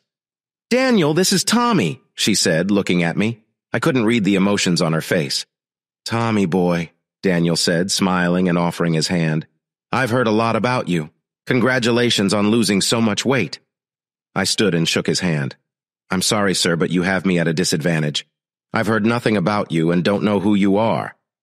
He looked annoyed for a second before his smile returned. "Of course," he said, still smiling. "My name is Daniel Pickering." "Mr. Pickering, it's a pleasure to meet you." "I stand corrected. I've heard of you," I added. He chuckled. "Hopefully only good things," he said. I had heard of Daniel Jade Pickering. He was a well-known lawyer from the city, famous for being a charmer with big political dreams. In short, he was a shark, a very attractive and wealthy one, but still a shark. "Angie," he said, turning back to her, "you look absolutely amazing tonight." "Thank you, Dan, that's very kind, but I'll have to say no to the dance. I'm here with Tommy, and I plan to dance only with him tonight." "Of course, but you can't blame a guy for asking a beautiful woman to dance." He turned to me. "Tommy boy, it was very nice to meet you." "You too, Dan. The pleasure is all mine," I replied, matching his fake politeness. After he left, Angie asked if we could step outside for a walk. I agreed and offered my arm.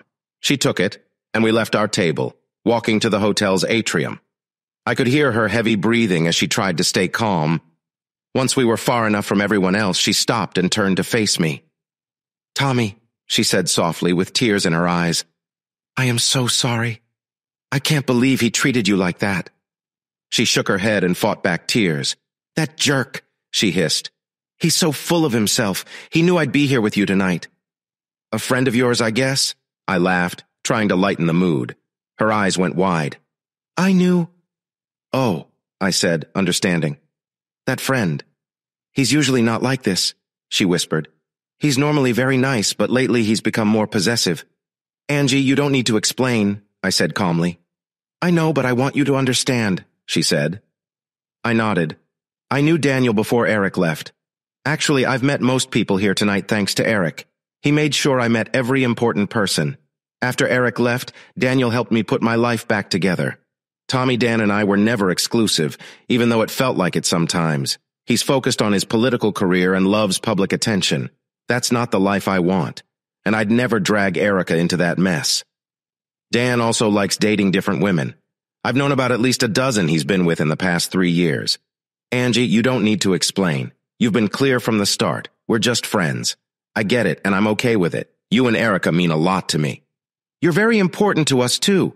That's why I wanted you to know about my history with Dan. I feel embarrassed that he treated you that way. He had no right. And the way he called you Tommy boy, like you were a child. I want you to know I only mentioned you to him twice. Once when we made our weight loss bet because he might hear rumors. The second time was when I told him I was shopping for my dress. "This dress?" I asked, nodding. "Yes, Tommy, I never talked about you behind your back. Understand?" "All right, Angie," I said gently. "I'm not upset, and I don't mind being called Tommy boy. Mister Pickering would have to do a lot worse to really bother me. Angie, I'm just a regular guy out with the most beautiful woman in Brownwood. I know people will look and judge, but I'm fine with it because you've made tonight very special for me. Not just because of how you look, but because you've respected my feelings all evening. That means a lot. Miss Miles, I'm really thankful to you for that. Since our evening isn't over yet, I'd love to dance with you. Why don't we stop by the restrooms outside the ballroom so you can freshen up?" She smiled, reached up and kissed me on the cheek. "Thank you, Tommy boy. Thank you for being so understanding. Please, Angie," I said with a low growl. "Don't tell me I'm a gentleman or a nice guy. I don't want to be reminded how safe I am tonight." She looked at me for a moment, then smiled. "Okay, stop." "Good," she said, laughing. "Let's go dance." We started walking back to the ballroom. I hoped we could recapture the mood of the evening. Angie told me it might take a bit to redo her makeup, so I should take a seat or go back into the ballroom. I told her I'd wait right there. I saw and greeted a few familiar faces as I tried to wait patiently. Then I heard an unwelcome voice. "Wow, you've changed," said a voice behind me. "You've lost a lot of weight." I turned slowly and forced a polite smile. "Leah," I said flatly, "you look good." It was a small lie. She was still attractive, but the black flowing dress she wore couldn't hide the extra weight. She'd clearly put on a few more pounds. Standing beside her was the bookish guy I'd run into earlier. He was very well dressed, but unlike last time, he had his arm loosely around her waist, and I did lose weight. I continued, about 140 pounds right after the divorce. Recently, I lost another 80 pounds. Was that rude? Probably, but I didn't want to pretend to be nice to her. My response seemed to shock Leah and her date. While I didn't like Leah, I had nothing against him. "Hello," I said casually, offering my hand. "My name is Tom Swanson. I don't think we were properly introduced last time we met. Theo," he said with a small smile, clearly sizing me up. "Theo Hawthorne. Nice to meet you, Theo, but I need to get back to my date." "What?" Leah said coldly. "The blow-up Barbie I saw you dancing with earlier. What did you do? Hire her for the night?" I glared at her for a moment, then decided it wasn't worth it. "It seems, Mr. Swanson," Theo said, smiling, "you have quite the effect on the ladies." "Only some of them, Mr. Hawthorne," I replied, smiling back. "But everyone has different tastes." "Hey, baby," Angie's sweet voice said from behind me. "Miss me?" I turned toward her, and she gently pulled my face down. The kiss she gave me made my knees weak. She pressed her soft lips to mine before slowly pulling away. I made an audible groan as she smiled up at me. "More than you'll ever know," I said breathlessly. "Sorry it took so long," she said softly. Angie looked at Leah and gave her a once-over before dismissing her with a tiny snort. "Oh, the games women play," I thought and smiled. At least I'm not the mouse these two cats were playing with this time. Angie looked at Theo and smiled politely. "Hello, Theo. How's the family?" "Doing well, Miss Miles," Hawthorne replied, hiding a smile. "Thank you for asking." I could see the surprise on Leah's face. Angie focused back on me and looked into my eyes. Her eyes sparkled for a moment before her sweet smile turned mischievous. She pressed into me. I realized I might have spoken too soon about not being the mouse. "By the way, sweetheart," she cooed, "I've thought of several more ways we can burn off the extra calories tonight." She reached into her purse and pulled out a small piece of fabric. It was the same dark blue as her dress. Carefully, she let it partially unravel before folding it and using it to replace my tux pocket square. She patted my chest gently. "Shall we dance some more before we get back to a real workout?" I was at a loss for words, but managed to nod. She took my arm and led me back into the ballroom. I stopped and turned back to Leah. "By the way," I said calmly, "I saw your friend Susie the witch in the ballroom earlier. With all the fancy cars, I thought for sure she'd be working the parking lot looking for new customers." Theo choked back laughter, and Leah shot him a glare. I turned and led Angie back to the ballroom. "That witch," Angie hissed quietly as we danced. "I can't believe her, Angie," I chuckled. "Witches and troublemakers, oh my." Angie snorted and laughed. "Tease," I said, pulling her close as we danced. She chuckled and pressed against me with each step. By the end, we were completely pressed together, and she could definitely feel me. As the dance ended, she stepped back, giggling. "You were saying?" she said, smiling widely. "Actually, I was thinking of something before," I said. "I take it you know Theo Hawthorne." Angie laughed. "Tommy boy, I know several of the Hawthornes. I also know many Bradfords and Thorpes, and almost all of the Rutherfords around here. Eric made sure to meet and mingle with all of Brownwood's upper class. I know a few folks from the Navarro and Collins families, too. Eric didn't pursue them as strongly since he thought they were too country. You do realize it was Priscilla Rutherford who Eric ran away with, don't you?" I shook my head. "Sorry, I didn't know who all was involved. Well, I'm still on good terms with most of those families. The scandal only hurt the Rutherford family, but I'm sure the Rutherfords still call me the stripper whose husband ran off with their gold-digging woman." "Wow," I said softly. "You never told me you were famous as well as beautiful." She snorted and then laughed. Soon we were both smiling at each other. "You know I'll want those back," she said, breaking the silence and patting my chest. "But Angie, can I keep them just for a little while longer?" She raised her eyebrow and grinned, reaching up again. She pulled me down into another kiss. It wasn't as intense as the first, but still very nice. I felt her hand on my chest right before she took back what she wanted. She broke the kiss with her one hand, still gently touching the back of my neck. She looked into my eyes. "No way," she giggled. "Angie?" I asked awkwardly. She looked at me. "Yes, what's the matter?" "When did you remove those?" She grinned broadly. "Actually," she said softly, "I took those off earlier this evening. You know, a girl has to be prepared." She chuckled when she saw my eyes get big. Relax. I saw Leah and Susie within the first half hour we were here. Susie was hard to miss since she's dressed like a showgirl. I watched your ex-wife stare at you several times and knew sooner or later she'd talk to you. I wasn't sure how it would go, so I went to the ladies' room and got ready for anything. You did it, I said. You think? She giggled. I stood there silently, smiling and staring at her. I was thinking about how something so small could be such a big deal. Angie saw my grin and guessed what it might be about. She cleared her throat to get my attention. A penny for your thoughts? Why are you grinning like that? Oh, I was wondering if it's normal for a guy to be jealous of a tiny piece of clothing. Angie laughed. Tommy boy, I'm not going to comment on your clothes fantasies. We both smiled as we returned to the dance floor. The rest of the evening was great. I got to hold and dance with the girl of my dreams. I felt like Cinderella when the ball ended. I was a little down as we got into the limo to go back to Angie's place. I was so wrapped up in my own disappointment that the evening was ending that I missed the fact that Angie had been quiet too. When she spoke, it brought me out of my thoughts. Tommy boy, where do we go from here? Well, I thought, first I'd take you home, then you'd give me a goodnight kiss on the cheek. Then I'd grab one of your other cheeks. Then you'd slap the cheek you just kissed. The perfect ending to a perfect night. She laughed a little. That's not what I meant. But just so you know, I don't slap since I'm good at kickboxing. I meant what happens now that you've made your weight goal. I don't know, I said slowly. I'll probably cut down on the number of workouts, but we'll keep the eating plan the same. It's just, she said, trying to find the right words. I don't want you to stop.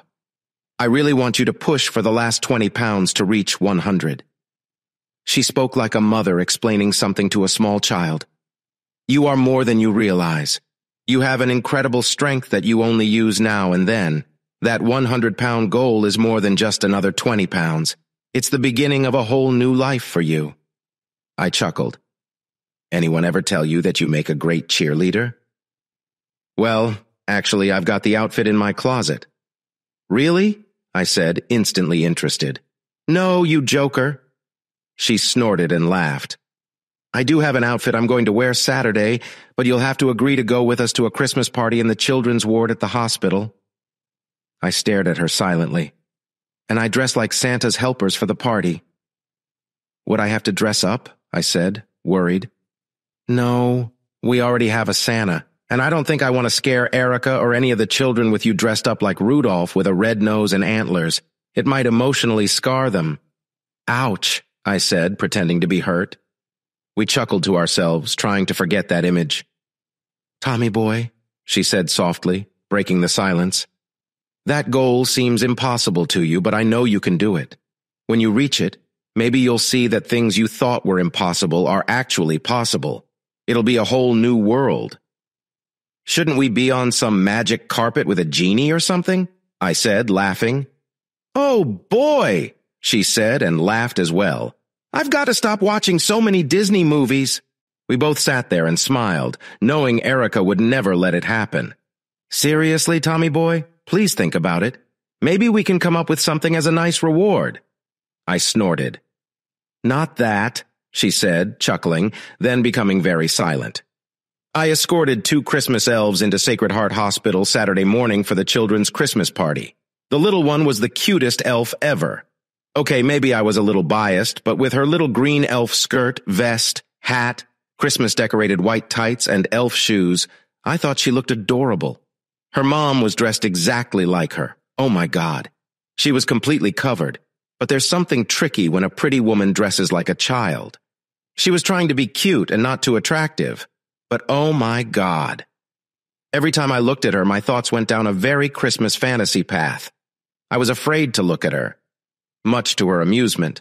She knew she still looked good, even without trying. For years, she had worked on fitting that image. She told me that the guy who played Santa every year would only do it if she dressed up as his helper. When we got to the children's ward, there were about 40 or 50 people. Only a few were patients. The rest were family and hospital staff. Erica went over to one of the little girls and started talking. Then an orange-haired nurse came over to us. Angie? Bree whispered. We have a small problem. Teddy got sick last night and can't make it today. We need a new Santa. I'd usually ask my Zach to do it, but he's out of town. As a last option, one of the dads might agree to do it. Angie grinned. That's okay. I'm sure we can find someone else to play Santa for a couple of hours. Both women turned and stared at me. Their smiles left no doubt. I was the choice. 10 minutes later, I was Santa. It wasn't too bad. The costume was fine. I even felt good needing extra padding to fill it out. Then came the kids. No child should spend Christmas in the hospital. Most people would agree. But that's life, isn't it? I spent the next hour saying ho, ho, ho and joking with the kids. Then I made a mistake. I asked each child what they wanted for Christmas. I started with those in bed, then let others sit on my lap. Most kids shouted their wishes. Some whispered them in my ear. Some wishes broke my heart. Santa isn't supposed to cry, but I looked at Angie and saw tears in her eyes too. I kept pretending till the end, gave out small presents, then made my grand exit. In a back room, I sat down, feeling worn out. Angie and Bree followed me, thanking me again and again. Angie said there was still one more little girl who wanted to sit on Santa's lap. Ho, ho, ho, little girl, I chuckled. Would you like to tell Santa what you want for Christmas? Angie laughed. In your dreams, Santa. Both women smiled. I played along. Now, Angie said, still smiling, I'll go get her. She knows it's me, right? I asked. Angie smiled. Nope. I told her you were taking care of Santa's sleigh while he was here. She opened the door, giving me a knowing look. By the way, Santa, I've been very good this year, she teased. I groaned as Bree laughed. Angie returned moments later with Erica and some hospital staff. Erica hopped on my lap and grinned. Hi, Santa. Remember me? Oh, yes, I said in my Santa voice. I've been watching you closely. Her eyes grew wide. Oh, yes, I continued. I always watch good little girls. Erica smiled. I glanced at her mom and saw Angie and Bree laughing. Erica chatted for a bit before getting serious. She asked if she could make her Christmas wish. I nodded. She leaned in and whispered, Santa, what I want for Christmas is a real daddy. I choked back tears as she sat back down. How could anyone leave this sweet little girl and her amazing mom? Then she added, oh, and a pink bicycle. Well, Santa will do his best on that one, I chuckled. That first one might take a bit longer. Santa has to find someone very special for such a good girl. Her eyes widened with recognition. Santa bear, she giggled. Ho, ho, ho, I said, and whispered back, don't tell anyone. She squealed, laughed, then climbed down. Angie came over and sat on my lap. People around us cheered and laughed. So, little girl, what do you want for Christmas? I asked, trying to stay in character. Well, she drew out and then whispered, I have a proposition. I don't think Mrs. Claus would like that, I said loudly. The crowd laughed again. Angie smiled and whispered again, lose your 100 pounds and I'll give you a surprise you won't forget. I groaned loudly, making everyone laugh as Angie got up and walked back to Bree. All right, everyone, she said with a smile. Santa needs a break. Let's get back to work.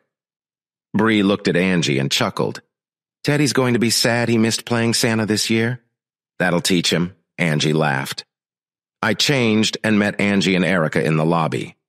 Boy, Santa's sleigh sure was muddy, I said loudly. Took me forever to clean it. Save it, Santa Bear, Angie laughed. I grinned at Erica and she smiled back. Note to self, don't trust a 5-year-old with secrets. As we left, I noticed some guys looking at Angie. Meet any new friends while you waited in the lobby? I teased. Humph, Angie snorted. I think 3 guys tried to hit on me. I almost had to shout stranger danger. On the drive home, Angie grew quiet. We got back to her place, and after they changed, we had lunch together. Erica finally went down for her nap, and I got a chance to sit and talk with Angie. Did Erica ask for a pink bicycle? Angie asked, relaxing on her sofa. I nodded. Well, you're going to be a hero then. I already have it on layaway. We both smiled. And what about her other wish? Angie asked softly. I sighed and shook my head. Some secret Santa is keeping that a secret. She looked at me and raised an eyebrow before smiling. Okay, she said gently. I won't pry too much. We talked for a bit before falling silent again. You know I was serious, she said quietly. I know, I sighed. That's the problem. Wow, she said. I can't remember you reacting so dull to one of my dances. Sorry, it's not you, I said. Then what? She asked, sitting up and looking at me. Angie, please, I said, trying to find the words. Tommy, talk to me. Don't push me away. We're better friends than that. That's the problem, Angie. We're friends. I stared at her, hoping she would drop it. She didn't. So what's the problem? Damn it, Angie, I said softly. You're the most beautiful woman I've ever met, and the thought of you dancing for me makes me lose my breath. But you need to know something. The only reason I can joke and tease with you is because we're just friends.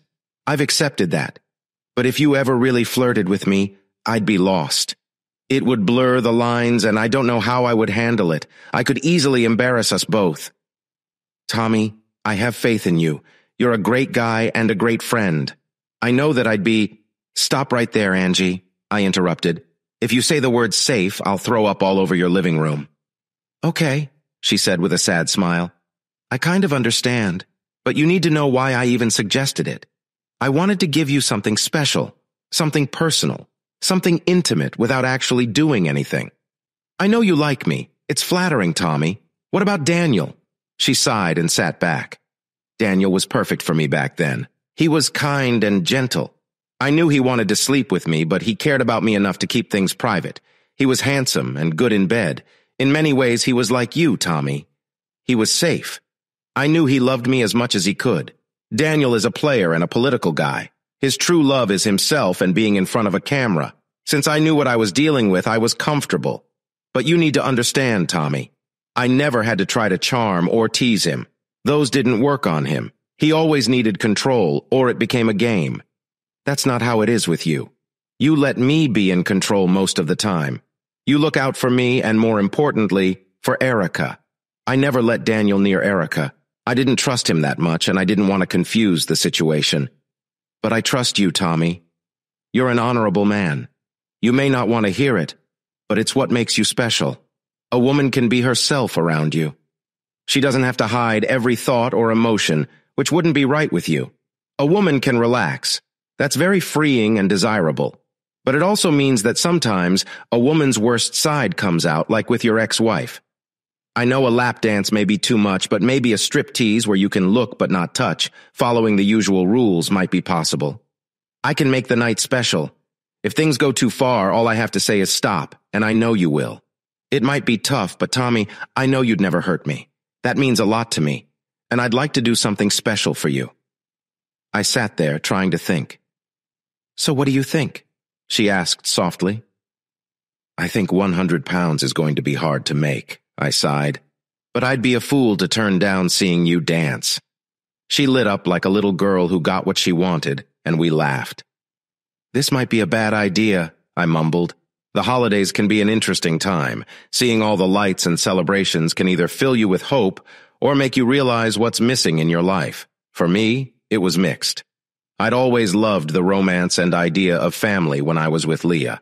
The first holiday after our divorce last year was tough. The shock had worn off, and I felt very alone. So I went back to Wisconsin to spend a little time with my family. This year, I decided not to travel and let some of my team have time off for the holidays. Armand went back to New York City, and Jonas took a week off to be with family. That left me to watch over our networks. It wasn't bad, but I kept thinking about Angie and Erica. Angie had reluctantly gone back to Dallas for Christmas. I could tell something in her past made her hesitant to go home. I'd hoped she would open up to me, but she hadn't yet. I'd hoped she'd confide in me as a friend.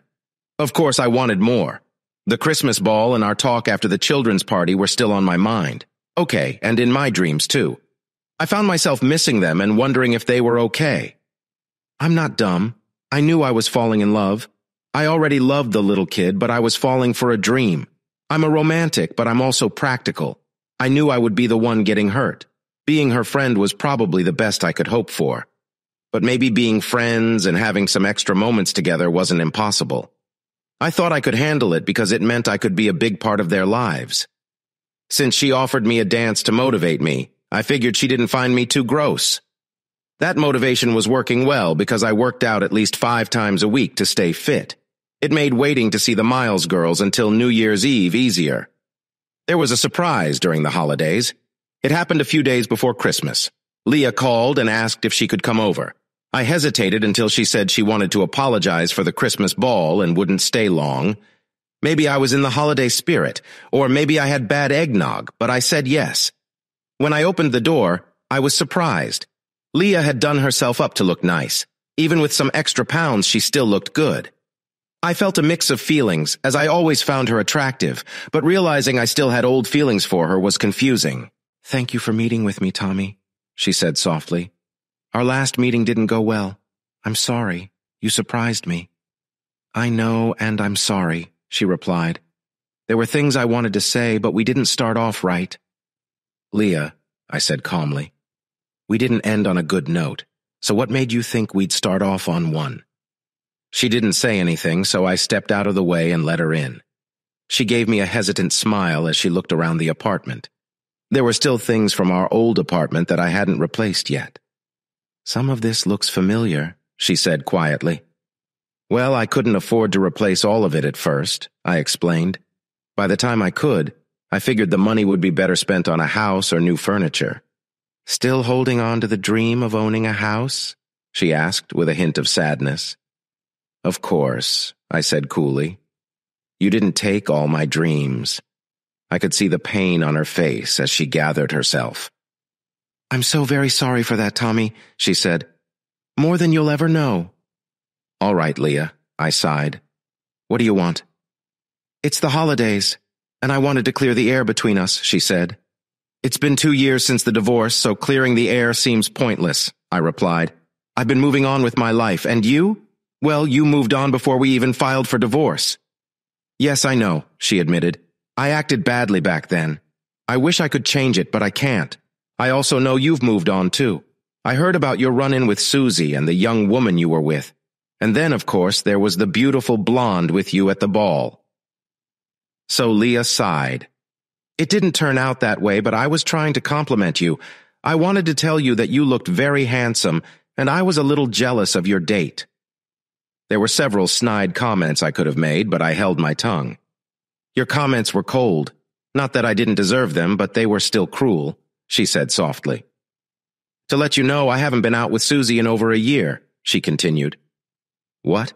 Trouble in paradise?" I asked. "Yes," she said softly. "You could say that. It would be more accurate to say I finally realized my mistakes." I was surprised I didn't say anything. I even thought Angie would be proud of me. Leah continued, "Tommy, I am sorry. I regret ruining our marriage. I know it wasn't perfect, but at least you were trying. While I just quit. I got caught up in Susie's world. It took some hard experiences to bring me back to reality." "Leah, I don't want to hear about your wild life," I said. It was a cheap comment, but I couldn't help it. She deserved it. "What?" "No, that's not what I meant," she said. "I was talking about something that made me see what I'd become." "We're divorced. You don't have to tell me," I said. "I'm sorry, but I believe I do," she insisted. "Of all the people, my selfishness hurt. I hurt you the most, even if I didn't realize it back then. I need to tell you that you were right. Right about a lot of things. You were right about what my friendship with Susie was doing to me, to us, and our marriage. I wish I would have seen it back then." "You didn't go blindly, Leah. You knew what was happening and where it was leading," I replied. "Yes, you're right," she admitted. "I followed her with my eyes open for a short time. I was caught up in the thrill, but it didn't last long. I kept getting deeper until it all came crashing down. About 6 months after our divorce was final, after one horrible weekend, my fantasy world crumbled. You remember Theo Hawthorne, my date at the Christmas ball?" I nodded. Susie had started dating his older cousin, Bryce Hawthorne. They were at the Christmas ball together. "I am sure you saw them," she said. I did remember. "Yes, he's about 20 years older than her," I recalled. "He's also very wealthy," she said. "So Susie thinks she's found a rich partner. But this man has a dark side. He convinced Susie to be the entertainment for some of his friends from time to time. She tried to get me to join her for one of those weekends. I will always feel ashamed. I let her talk me into something I shouldn't have done. After 2 days of doing things I never thought I'd do, I looked at myself in the mirror. What I saw disgusted me. I saw a woman who chased after cheap thrills, losing everything she once cared about. I was crushed. Not only did I ruin my marriage, but I lost all my self-respect too. I can't tell you how embarrassed I felt talking to my family and the few friends who still spoke to me. They all told me how they felt and reminded me of how badly I treated you. I know it's too late, but I want to say I'm sorry. I'm sorry I did this to us. I'm sorry I destroyed our dreams together. You might not want to hear it, but I still care about you. So what about Theo? I asked, trying to stay calm. Leah gave a weak smile. Theo and I started dating shortly after that weekend. I was a mess and he heard about it from Bryce. He checked on me a few times to make sure I was okay, even though he's about 10 years older than me. He's not a sugar daddy. We've been dating off and on for about a year, but nothing serious. Leah snorted a bitter laugh and continued. Theo and his job in the city lights and strobe lights. It's hard to be serious with someone who always has girls throwing themselves at him. Yeah, I said. It's tough to have a committed relationship with someone who's open to other options. Leah's face fell, and it looked like she was about to cry. Don't think I don't see the irony in this, she said softly. Right now, I am just trying to put my life back together. I know what I did and what I lost, Tommy. I'm afraid I'll always love you. I know we'll never be together again, but I wanted you to know. Well, thank you for your apology. And you're right. We'll never be together again. It shouldn't surprise you since it was you who tried to destroy me. You threw me and the love I had for you away like it was nothing. So no. We'll never be a couple again. Actually, the thought of getting back with you makes me sick. Besides, I said, calming myself, I am finally starting to move on and doing all right. Is it that beautiful blonde you were with at the ball, Angie? Leah asked. I chuckled. No, we're just friends. Friends with benefits. I glared at my ex-wife. None of your business. I am sorry. It's just that I saw that kiss she gave you and her giving you her little token. I'm sorry, Tommy boy, but I could never compete with someone like her. Even Susie would have been— You're wrong, I interrupted. Neither of you could ever compare with Angie. And it's not because she's so beautiful. It's because she has something neither of you has. Character. She's not perfect, but she'd never betray someone she loved like that. She'd get a divorce before she'd ever cheat. Even with that, Leah, even before you broke my heart, you could have been better than anyone like Angie. You would have won every time. Yeah, right, Leah snorted. Leah, until I met Angie, most people would have said Susie was the most attractive woman I knew. They would have been wrong. From the moment you told me you loved me, no one compared to you. I never once made a move or flirted with Susie after we got together. You were the most attractive and beautiful woman I'd ever seen. At least to me you were. But you, I growled, were always more worried about what others thought than the guy who loved and married you. You let someone tell you our love wasn't worth fighting for, that it was your right to seek new experiences regardless of what anyone said. In the end, it was you who gave up on us. It was you and your so-called love for me that wasn't strong enough to keep you from cheating on me. That same love made you give up and look elsewhere without ever fighting for our marriage. It was your love that wouldn't protect us or protect me. So telling me you still love me doesn't mean anything, I said, trying to stay calm. I can do without that kind of love. I know, she whispered with tears running down her face. I guess I'm sorry, I continued, but I am not sure what you expected or hoped for with this visit. I'd wish you a good life, but it would be a lie. My Christmas wish is to never think of you again. Thankfully, I'm getting there. As for Susie, I hope she gets what's coming to her. Leah stood up and quietly walked to the door. She opened it and stopped. Even though she wasn't facing me, I could see her shoulders shaking as she cried.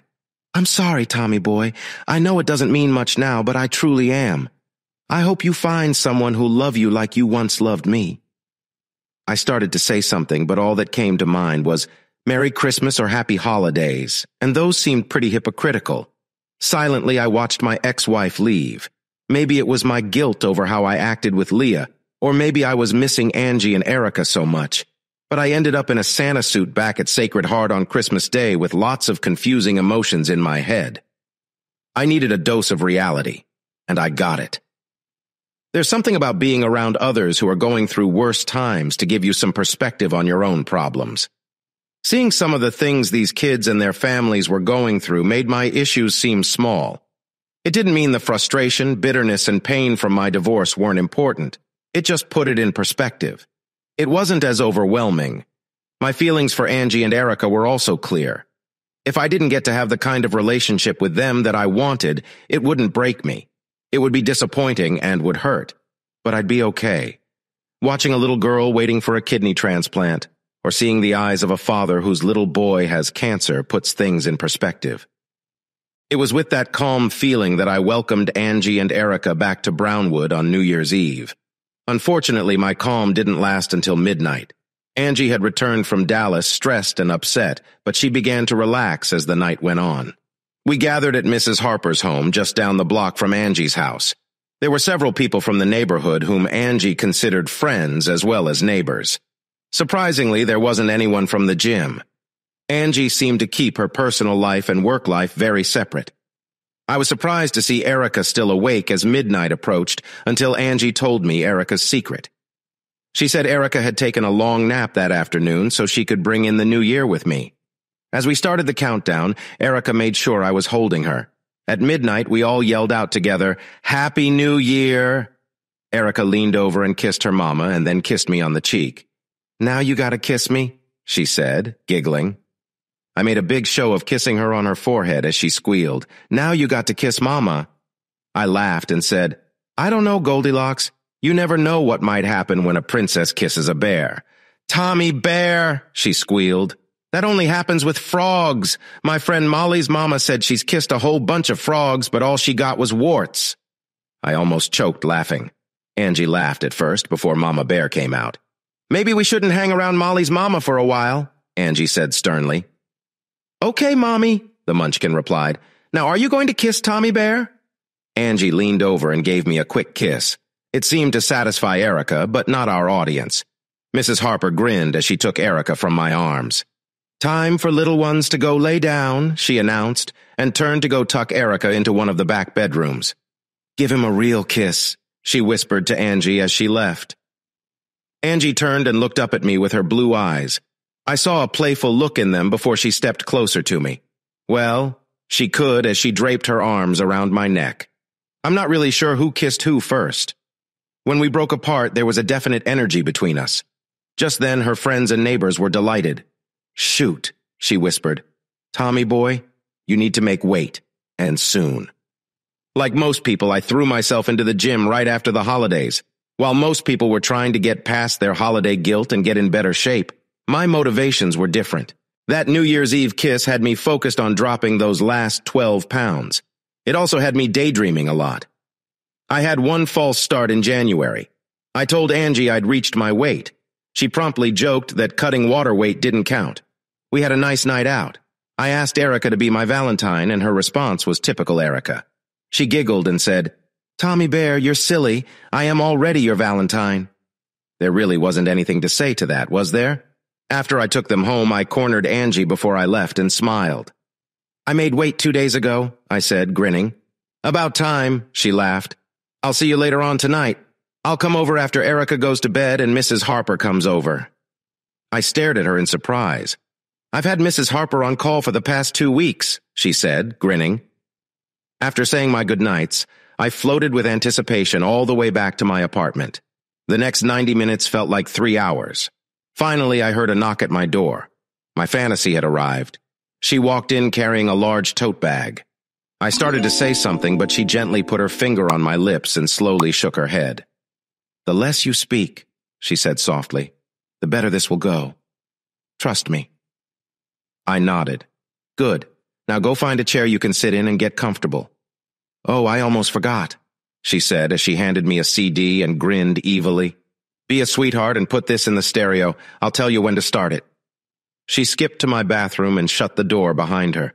I tried to calm myself but could feel my heart racing as I made myself comfortable in an easy chair. Several minutes later, I heard a sweet voice call out from the bathroom and tell me to start the music. I was a little surprised when I heard the pulsating beat of the music. Angie strutted out. She was dressed in a blue and silver cheerleading outfit, complete with a tight sweater top and short skirt.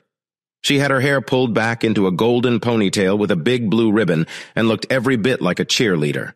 "Tommy boy," she whispered, "that was your reward for all the hard work and dedication you've shown this last year. Not only for losing the weight, but for your dedication to Erica and me. I know you've been pushed past the point where if you were to touch me, you wouldn't be able to stop. You've shown you'll honor your promise not to take from me what I won't give you. You continue to surprise me, Tommy boy." "I can't," I said, shaking. "No," she replied. "You can't, but I can. This isn't me rewarding you. This is for me." I believe I had a brief glimpse into that experience. I was hit hard with the thought that tomorrow would bring a big change between Angie and me. It scared me. She leaned in and kissed me deeply. Then she looked at me like she wanted to ask something. "Since before the Christmas ball," I said, still thinking, "I couldn't think of anyone but you." She gave me a warm smile. "Me too." I was shocked. "What?" "No, Angie," I quickly corrected myself. She looked at me, her eyes full of mixed emotions. No, Daniel. Not since before I bought my dress for the ball. He acted badly that night, even though we weren't together. He can still be possessive sometimes. Thinking about being with you these last 2 months has been more exciting than I thought, especially after that New Year's Eve kiss." I understood that we were going further than just thinking about it. The waiting made me more nervous than I had been in a while. "I'm sorry I crossed the line," I said. She laughed a bit and smiled. "I'm kind of sorry, too." I tried to calm my thoughts. Angie laughed and then covered her mouth. "Erica is at Mrs. Harper's tonight," she whispered and nodded. "We have some time." I grunted as I tried to stand with Angie still wrapped around me. We both laughed as I carried us to my bedroom. Once there, I turned on a small lamp and started to set Angie down, much to her amusement. She lay back and smirked at me. "What?" she asked playfully. "You are the most amazing person I've ever met," I said softly. "This is the best gift I've ever received." We spent the night together, close and happy, after we lay in each other's arms. "Tommy," she whispered softly. I thought she was joking or about to say something silly, but her question surprised me. Was it everything you hoped for? I wanted to shout and ask if she was serious. How could she not know? She had given me the best night of my life. How could someone so beautiful and strong feel so unsure? Then I realized I didn't know her as well as I thought. Even though she let me into her life and I knew her better than most, I still made guesses based on how she looked and acted. She was vulnerable. I paused to think how to answer. I could tell her how great tonight was and calm her fears, or I could tell her the whole truth, even if it made me feel exposed. But she had opened up to me, so I hoped she wouldn't hurt me with her reaction. "Yes and no," I said softly. She stiffened. "Angie," I sighed. "Yes, it was everything I dreamed of and more. Being with someone you dream about is rare, but it's not the most important thing." "Now I'm scared to hear what is," she said, trying to joke. "Making love to the woman I dream of," I said. Angie was silent for a moment, then breathed again. "Tommy, she began. "Relax, Angie," I said gently. "I'm not asking you to feel the same way. I know you don't. It's disappointing but understandable. The top of my list is to be with the love of my life. She'll be my dream girl no matter what others think. The love will make it even better than just sex. I thought I had that with Leah, but I was wrong. It turned into a one-sided love that burned out. Angie, thank you for tonight. It was amazing, partly because you're beautiful, but also because you care for me, even just as a friend. I know you tried to make tonight special, and you did. But," I added softly, "even though you gave me your body, sometimes you seemed distant. I noticed it." "Angie, I can't separate love and affection. I've had feelings for almost every woman I've been with. I couldn't just go out and be with someone casually. I tried that in college, but it left us both feeling empty." "So you had feelings for Tara?" Angie asked softly. "Of course," I replied. "You knew I would. That's why you sent her to me. You knew I wouldn't hurt her." "Yes," she smiled. "And you were as kind as I hoped you'd be. Tommy, you really helped Tara feel good about herself again." We lay quietly for a while. Then she whispered, "So you have feelings for me?" "Please, Angie," I whispered. You must know I love you as more than a friend. I know you think I just love your looks, but that's not true. I love so much more about you." She was still for a moment. Then I felt her hold back a sob. "You don't know me, Tommy boy," she whispered. "If you did, you wouldn't think of me as a dream girl." We lay in silence. I didn't know how to move forward without hurting her more. "Did you know I've been married twice?" she said softly. "No," I replied softly. "I didn't do that. The first time was when I lived in Dallas. Is that why it's hard to go back to Dallas?" She turned over and looked into my eyes. Slowly she nodded, and I saw tears forming. "Yes. It's tough to go back home and see the disappointed looks from people you thought were friends. What's worse is that some family members still act that way too." She brushed away a stray hair and took a deep breath. "We started dating when we were in high school. I was a cheerleader and had just broken up with the star football player. Jimmy had been dating a girl who moved away that summer, even though our parents didn't like it. We got married right after graduation. We were 18 and thought we were adults. Jimmy got a full-time job at a local factory, and I was going to school and working part-time as a waitress. Jimmy didn't have the grades for college, but I got a partial athletic scholarship to play volleyball at the University of Texas at Arlington. That first year we were poor but happy. Then I got hurt in the spring. We were out with another couple and got into a car accident. Everyone else was fine, but I messed up my back. It was so bad I couldn't play volleyball anymore and had to rest for about a month. I lost both my job and my scholarship. To make money and stay in school, I started working at a strip club. I never minded showing off a bit, but this was different. At first, Jimmy didn't care, but after a few months, it started to bother him. Then he got laid off and everything went downhill. He started drinking more, and his so-called friends made things worse. They teased him about my job, and some even came to the club asking for private dances. Things at home got tense. Our fights followed the same pattern. He'd accuse me, I'd deny it, and yell back. He wanted me to quit stripping, and I'd say I would if he could find a job to support us. It was a toxic cycle. Before long, he became secretive about where he was going. I heard he was hanging out with his ex-girlfriend who had moved back to town. When I asked him, he denied it. One night, I left work early and went looking for him. I found his car at her house, and the lights were dim. The next morning, I asked him where he'd been. He said he was out with friends. I'd like to say I handled it well, but I didn't. I wanted to hurt him, so I had a one-night stand with one of his slimy friends. I'll always regret that choice. I knew it would hurt Jimmy. It did. Our fight was terrible. That's when I found out the truth. His ex-girlfriend had moved away because she was pregnant. She was supposed to have an abortion but decided not to and never told Jimmy. So he found out he had a son. He wasn't cheating. He was going to see his kid and rock him to sleep. He didn't tell me because our marriage was already on shaky ground. I was mad about his lies but felt crushed by my own cheating. Between my cheating and his secrets, our marriage fell apart. I begged for his forgiveness, but my actions had caused too much pain.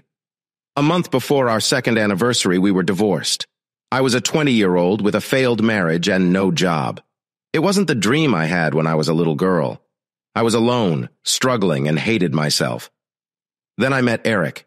He was the manager at the gym I started going to.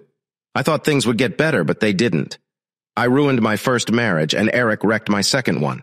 So in the end, it comes down to this. Once a cheater, always a cheater. Right, she whispered. How can anyone love that? She turned away, and I held her while she cried. After a few minutes, she grew quiet, and I thought she might have fallen asleep. I fought back my own tears after hearing her story. I gently kissed her on the back of the neck.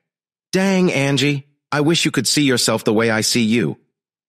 Her response surprised me and changed how I saw her. How do you see me? She asked softly. I almost missed the fear in her voice. I realized she thought she already knew what I saw. She thought I only wanted her for her looks, like every other man, and she had accepted that this was her life. My heart broke as I understood how her beauty had both helped and hurt her. I wish I were a poet to tell you what I feel in a way you'd love, but I'm not. What I am is a lucky guy holding the most beautiful person he's ever met. I won't say I love you because you wouldn't believe me. You'd think I was mixing up love with desire, and you'd be partly right.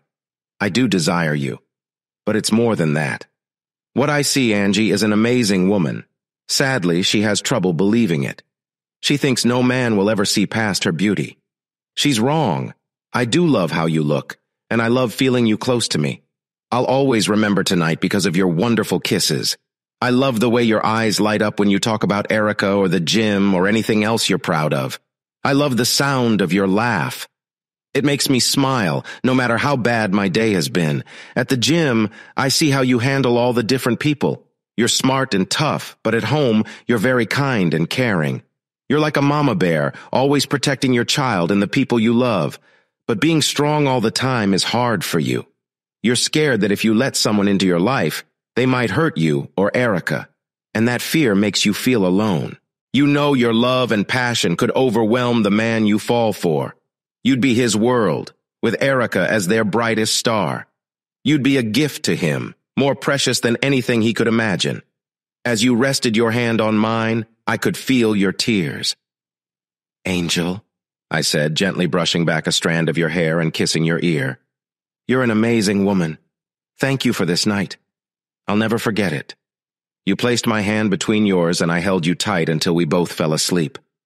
You stayed close, and I felt your tears on my chest. Maybe our closeness reminded you of something sad from your past, or maybe you were worried I had disappointed you. These thoughts filled my mind until you gently stroked my face and smiled weakly. Thank you, Tommy boy, you said softly. I haven't let myself do that in a long time. You nuzzled into my chest, and I held you until you fell asleep. As I lay there, I thought to myself, maybe playing it safe isn't so bad after all. I don't remember how fast I fell asleep, but when I woke up the next morning, you were gone. I knew things would change, but I didn't know how much. The next few days were awkward. I tried to talk to you, but you avoided me. When we finally talked, it was clear you had your guard up. I thanked you for that night, but promised I wouldn't bring it up again. You looked relieved. Over the next 2 weeks, I saw you and Erica a few times, and it seemed like things were back to the way they were before the 4th of July. I wished things had been different, but I accepted it. We were friends, but that was all. That night was special, but I knew you could have any man. Why would you choose me? I kept reminding myself that I was the one who could get hurt if this went too far. Weeks passed, then something changed. There was a knock at my door, and I was surprised to see you. You had been crying. I quickly invited you in. Angie, what's wrong? Is Erica okay? No, she's fine, you said quickly. Tommy boy, I need to ask a favor. Can you hold me tonight, just as a friend? You looked up at me with tears in your eyes. Please. How could I refuse? I took you to the couch and held you as you cried. I gently stroked your hair until you calmed down. Now, do you want to tell me what's going on? You were quiet for a minute before you spoke. Eric called, you whispered. You took a moment to gather your thoughts and continued. He said he's moving back to town and wants to be part of Erica's life again. After 3 years, now he wants to be a part of her life. It's not fair. You cried, and I comforted you. You could talk to a lawyer, I suggested. I can't do that, you said, shaking your head. I won't stop a parent from being in their child's life unless they're dangerous. Eric knows I won't keep him away. I need to protect Erica, but I won't stop him from trying to be her father. I couldn't do that to her. You cried harder. It's so unfair. Why did he have to come back now? Things were changing. How are things changing? I asked gently, hoping I might be part of that change. You looked into my eyes and sighed. I'm sorry, Angie, but I'm not sure what our relationship is right now, I said. You nodded and said, I know, and I'm sorry I've been so distant lately. That night was more than I expected. The closeness afterward was what really mattered. And then I would tell you those things that surprised me, Tommy boy, other than Eric. Mrs. Harper is the only person I've ever spoken to about my past here in Brownwood. That night, I felt so relaxed, so safe, that I shared those things. When I woke you up, Angie surprised me by blushing slightly. She looked into my eyes and I could see a storm of emotions in them. It had been a long time since I felt something like that, not since the first year with Jimmy. To tell the truth, Tommy boy, it scared me a lot. I knew I was crossing lines, but I didn't realize how much. You said you didn't know what our relationship was now. I wish I could tell you, but I don't know either. I know I love you as a friend, but could we try being closer friends? I'm not sure you could handle it without wanting more. Honestly, I don't know if I could handle it either. That night changed things, but I don't know exactly how yet. Then Eric calls and all those feelings just add to the mess. I don't know how I feel about Eric now. I did love him since I married him, but he hurt Erica and me, and my feelings have changed. I am scared, Tommy boy. What if when I see him, I find out that I still care for him? How do I handle that? He left us once before. I'm sorry, Tommy boy. I am a mess of emotions. I am trying to be strong and protect Erica and myself. But I am failing. I need a place to think, a place where I feel safe. I know it's unfair to ask you to fill that role without knowing where you stand. I am ashamed, but that's where I am right now. I looked at her and sighed softly. I opened my arms and she hugged me tightly. I held her as she cried softly. I tried not to think about how good she felt in my arms. I kept my feelings in check. It was bound to happen sooner or later. Brownwood isn't that big, and I still went to the gym 3 or 4 times a week. It wasn't a surprise when I ran into Eric there. What did surprise me was how he looked. He looked amazing, like a model. If I'd felt unsure about being with Angie before, now I felt twice as unsure. How could I think I could compete with guys like Daniel Pickering or this guy if they looked like that? They were like male models. Reality hit me hard, and it felt like a downpour. That's my excuse for acting like a jerk. My other excuse was that Eric Miles just seemed to bring out the worst in me. He was standing near the weights with some people around him. There were a few men and women looking at him, imagining things. The mood in the room was intense. I recognized a couple of guys and knew I should leave. I saw Rob Sutherland and Marcus Dixon laughing at something Eric said. I hadn't seen them at the gym before, but I'd heard they were regulars when Eric was around. I guess him coming back made them interested in the gym again. I knew Eric was back in Brownwood that very day. Angie was at my apartment that evening and in my arms. Her ex-husband's return had really shaken her. Her usual tough demeanor had been replaced by a scared young woman. In the next few weeks, Eric spent some time with Erica. Angie said it was clear Eric had other reasons besides wanting to be with his daughter again. She said he'd been very sorry for his actions.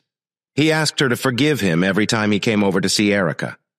One evening, while I was holding Angie, I asked her if she was thinking of going back to him. She thought for a moment before replying, no, but she was surprised by the feelings she still had for him. After my run-in with Leah last Christmas, I could understand. I just held her and told her everything would be okay. I was a friend, a safe place for her to go. In some ways it was an honor, but in others, it was really tough. I held a beautiful woman, but I couldn't kiss or touch her without ruining her safe space. In short, it was hard. I had that emotional storm in my head when I heard the voice. Tommy boy. Oh no. Brandon, Tommy boy, come over here. I turned and saw the smiling face of my friend. We'd never been really close after the Angie thing, but we stayed friends. His smile was genuine, since he didn't know Sutherland and Dixon had probably been part of the reason my marriage failed. I walked over to them and saw different reactions on their faces. Rob had a smug, sarcastic grin while Marcus stared at me coolly, making sure I wasn't a threat. Eric had a mocking smile as he looked me up and down. I tried to control my thoughts as I sensed a likely confrontation. Hey, Tommy boy, Brandon said cheerfully. This is Eric Miles. He used to own the gym.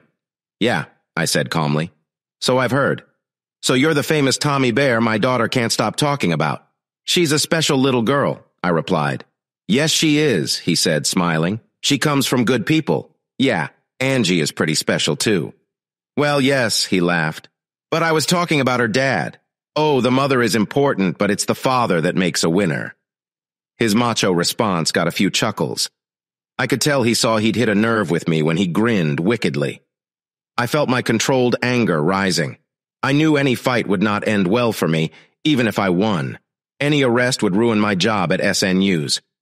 Besides the bad publicity, they didn't let criminals around the sensitive data of our customers.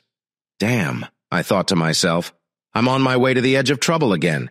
This time I know there's not much to gain. It'll only make things harder for Angie. I must say I'm surprised, he continued. I thought you'd be bigger, scarier, maybe with more hair, but you're just like a big teddy bear. I'm not one for scaring people or breaking hearts, I replied. You're not what I expected either, he said. I thought you'd be slimy and easy to hate. Someone who left his wife and baby to chase after an old rich lady. Well, maybe I need to work on my manners, I shot back. At least I didn't have to promise to lose weight to get a date. He sneered. I heard about your deal. Pretty sad. Well, you heard wrong. The only thing I won by losing weight was holding your ex-wife as we danced at the Christmas ball. But I did enjoy that goodnight kiss. You could have had more if you played your cards right, he mocked. I lost my temper. I punched him in the stomach, and he dropped to his knees, gasping. I grabbed his hair and made him look up at me. Listen, if you make one more nasty comment about Angie, I'll really mess you up. Got it? Black belt, he wheezed. I'll kick your butt. I pulled harder on his hair. I'll ruin your face so bad you'll need someone half blind to kiss you again. He glared at me, eyes full of hate. There was a tense moment of silence. Screw it, I said and pulled back to punch him again. His eyes widened in fear. Tommy, stop! Brandon yelled. Calm down, man! I turned to look at him, my face making him take a step back. Tommy, Brandon said, trying to laugh off the tension. What's up with you? Are you mad because you're not getting anywhere with Angie? I let go of Eric and tried to laugh. Damn, dude, Brandon continued. You said you didn't do that for your ex. Why get so worked up over Angie? My ex was unfaithful, I said. I never even knew who she was with, and if she gave them something nasty, I hope they suffer. I looked at Rob and Marcus. Rob looked scared, but Marcus just smiled. I knew he was tough to beat, but I'd try if I had to. They didn't say anything. I'll be in Angie's office until she gets back or the cops arrive, I said. As I walked away, I thought, I really messed up my future. Sitting in Angie's office, I realized I did this for myself, not just for Angie or Erica. If I hadn't done anything, I couldn't have faced myself. Sure, hitting and threatening him was extreme, but sometimes you just snap. About an hour later, I heard Angie come in. She walked to her desk and looked at me. Seems I missed all the excitement, she said dryly. I heard all about it when I came through the door. I'm sorry, Angie, I said. I lost my cool. I'll pack up and leave, so if Eric tries to make trouble, you can say you kicked me out. She looked at me, studying my face. Okay, she said softly. Maybe it's a good idea just in case. But I don't think Eric will press charges. His pride won't let him. It would be public record that he got beat up. And he's trying to get me to sell the gym back to him, she continued. It wouldn't look good for him if this got messy. He's offered me a good price. Either he saved up a lot or he's sold off the gifts she gave him. Are you thinking about selling? I asked. Yes, she said seriously. I might take a friend's advice and go after my dream of being a physical therapist. Do what's best for you and your daughter, I said, feeling a bit sad. We wouldn't leave until summer, she said. I'll use the money from selling the gym to go to school full-time. I could be a certified physical therapy assistant by the end of July and get my bachelor's degree by next spring. We'll stay here at least 4 more years. I'm glad, I said, feeling relieved. I'd miss you both too much. I better go clean out my locker, I said. I quickly left and cleared out my things. As I walked out of the men's locker room, I saw Angie standing there with a crowd of people behind her. Maybe they were expecting her to kick me out or something dramatic. What happened was something else entirely. I froze in front of her. She had her hands on her hips and was staring at me with a mix of fear and excitement. Tommy, you need to put those back in your locker, she said. I know I can be mean sometimes, but you stood up for me and I'm not going to kick you out for that. Plus, I'm taking advice from a good friend, she added as she stepped closer and hugged me. She kissed me, reminding me of our special night together. I dropped my bag and hugged her tightly. We only stopped kissing when we heard some whistles and cheers from the crowd. I looked into her blue eyes and felt like I could get lost in them. Mrs. Harper told me I needed to be honest with myself about my feelings. Angie then said, Tommy, I love you, more than just as a friend. Her kiss and confession started a lot of rumors. Guys at the gym I barely knew congratulated me. It was strange, and I often wondered how I should respond. Thanks, I would say, feeling like I hadn't really done anything to deserve her love. It was hard to believe my luck, but it helped when people at the gym started calling us Beauty and the Beast in a friendly way. Angie asked if it bothered me, and we quickly came to an understanding. Are you sure it doesn't bother you? She asked. I smiled and hugged her. Angie, I've never thought of myself as a pretty boy, but I'm surprised so many people have noticed you when you're with such a plain guy like me. She laughed and nudged me. "You don't get to call me that anymore," she whispered, looking deep into my eyes. I pulled her close and kissed her until she sighed softly. "Okay, Angel," I whispered back, "but I know my beauty loves to tease her man, and he loves it too." "Well," she said with a mischievous grin, "Erica might need to visit Mrs. Harper tonight. Do you think the beast can come out and play?"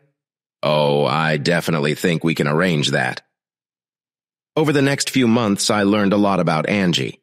The most surprising thing was how, despite all her teasing, she was actually quite modest. The end? Not quite. Once the ogre gets the princess, life doesn't just end. Reality sets in. Even a great fantasy can't hide real life. Being in love with a beautiful woman is both an ego boost and a challenge. It feels amazing to have such a lovely partner, but there's always the fear she could leave. This ate away at my confidence. Hopefully she would never give me reasons to be jealous. But what if she enjoyed showing off a bit? My insecurities ran wild. We had trust issues we had to work through. Ugly arguments popped up at the worst times. One night on a date, Angie wore a fitting blouse and a short skirt, which caught a lot of attention. When I mentioned it, she smiled. "I do like how this outfit gets looks," she said sweetly. "Maybe because I'm not wearing anything underneath." I nearly choked on my drink.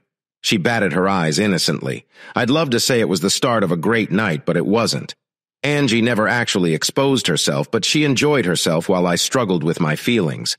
Usually, her little teasing didn't bother me, but that night it did. Most of the guys couldn't stop staring at her, and it made me uneasy. Angie noticed my discomfort and at first found it funny, but then she got annoyed, and our night went downhill. Each time a guy came too close, it felt like a needle under my skin. We ended our evening early. Angie held it together until we were a block away, then she snapped. "Tommy, what the heck is wrong with you?" she yelled. "Nothing," I snapped back, knowing it wasn't true. "Bull. Now tell me why you're acting like a kid who lost his toy." "I don't know," I growled. "Seems like you were showing off what I thought was mine to everyone else." Her anger built as she sat quietly, then finally erupted. "Screw you!" she yelled, tears in her eyes. She turned away, staring out the window, avoiding my gaze. I glanced over at her as I drove. Tears ran down her cheeks and my heart felt torn. "You jerk," she said, her voice full of emotion. "I've never given you any reason to think I'm cheating on you." "No," I said bluntly. "But dang it, Angie. We just started dating seriously. Some days it's hard to believe you're with me. I know I don't deserve you, but I don't need to be reminded. You can have any guy you want, Tommy. You need to grow up and stop being insecure," she barked. "I'm with you because I want to be with you. You need to man up and stop acting like a child." I turned and glared at her. I felt my anger rising. "So let me get this straight. When you have a bad day or feel down, scared, or unsure, you come to me for comfort. But when I have a bad day or feel insecure, you tell me to grow up or be a man and get over it. Is that right? Those times you came to my apartment angry, hurt, and afraid because your terrible ex-husband was back in town. Should I have told you to grow up and act like an adult instead of comforting you? Should I have just told you to toughen up and deal with it? Is this what I'm supposed to live with? My punishment for dating a hot girl is to be there for her when she falls, but be on my own if I fail? Is that what I can expect if we stay together? How much worse will it get if we stay together long term? If that's the case, I need some time away from this. I need to think about if this is worth it or not." Angie stared at me silently.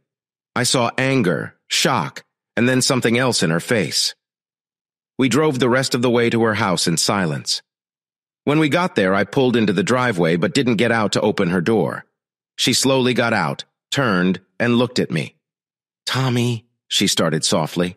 "Please, Angie," I interrupted. "I need some time to think. I'll call you in a few days." I drove off, leaving her with her mouth open. I wasn't back in my apartment for more than 10 minutes before there was a knock at my door. I didn't want to answer it, but I knew that would be childish. When I opened the door, I was shocked to see her face, full of pain. I instinctively reached out, and she hugged me tightly. "Don't shut me out, Tommy," she whispered. "Not for days. Tell me what your heart needs to say. I may not want to hear it, but I can handle it. Just please don't give up on us. Don't give up on me." "I'm so sorry, Tommy." "I'm sorry too," I whispered back. She leaned back and took my face in her hands, looking into my eyes. She spoke softly. "Tommy, you were right. I leaned too much on your strength and security. I wasn't there for you when you needed it, and when you needed reassurance, I acted cold. I'm sorry. You didn't deserve that. Please understand this isn't an excuse, but it's how I've been since Eric left us. It's my way of protecting Erica and me. Please, baby, please understand this is new to me. I'm not good at this." "What? Apologizing?" I asked softly. She laughed a bit and looked back into my eyes. I could feel the depth of her emotions as she hugged me. Well, that too. But I meant us. It's been over 3 years since I tried to have a real relationship with a man. It's been even longer since I've had a good one. There are a few things you need to accept if we're going to make this work. First, I'm not Lila. I'll never cheat on you. I did that to someone a long time ago, and I'll never do it again. If things aren't working, we'll end it before anything like that happens. I know you're still hurt, and so am I. But if you give us a chance, you'll see you can trust me. Secondly, understand I'll let you down sometimes. It won't be on purpose, but it will happen. I need you to love me enough to forgive me when I do. If you can't, then we won't last as a couple. I promise I'll love you enough to forgive you when you fail me, and I know you will. It might take me a while to get over my anger and disappointment, but I'll get there. I'll do it because I know you wouldn't hurt me on purpose. Lastly, you need to face facts. Yes, I could easily find another guy to be with, but I choose to be with you. It's your arms I want to hold me. It's your voice I want to hear, through good times and bad. I think we could have something real here. You seem to think you're not worthy of me. That's just not true. You're a good-looking guy who's even better on the inside. You don't know how lucky I feel to have you. Tommy, I found something in you I thought I'd lost forever. My dreams. If we keep going like this, we could have something I dreamed of as a little girl. I know there are no guarantees, but just the possibility that it could happen means a lot to me. I know sometimes my teasing bothers you. The longer we're together, the more you'll trust me. Until then, I'll try to stop. No, I interrupted, that's unfair to you. And besides, it doesn't always bother me. It's just that some days I get so down, I realize that. And I'm trying not to be so insecure. She smiled up at me and then kissed me. We'll have to do this together, baby.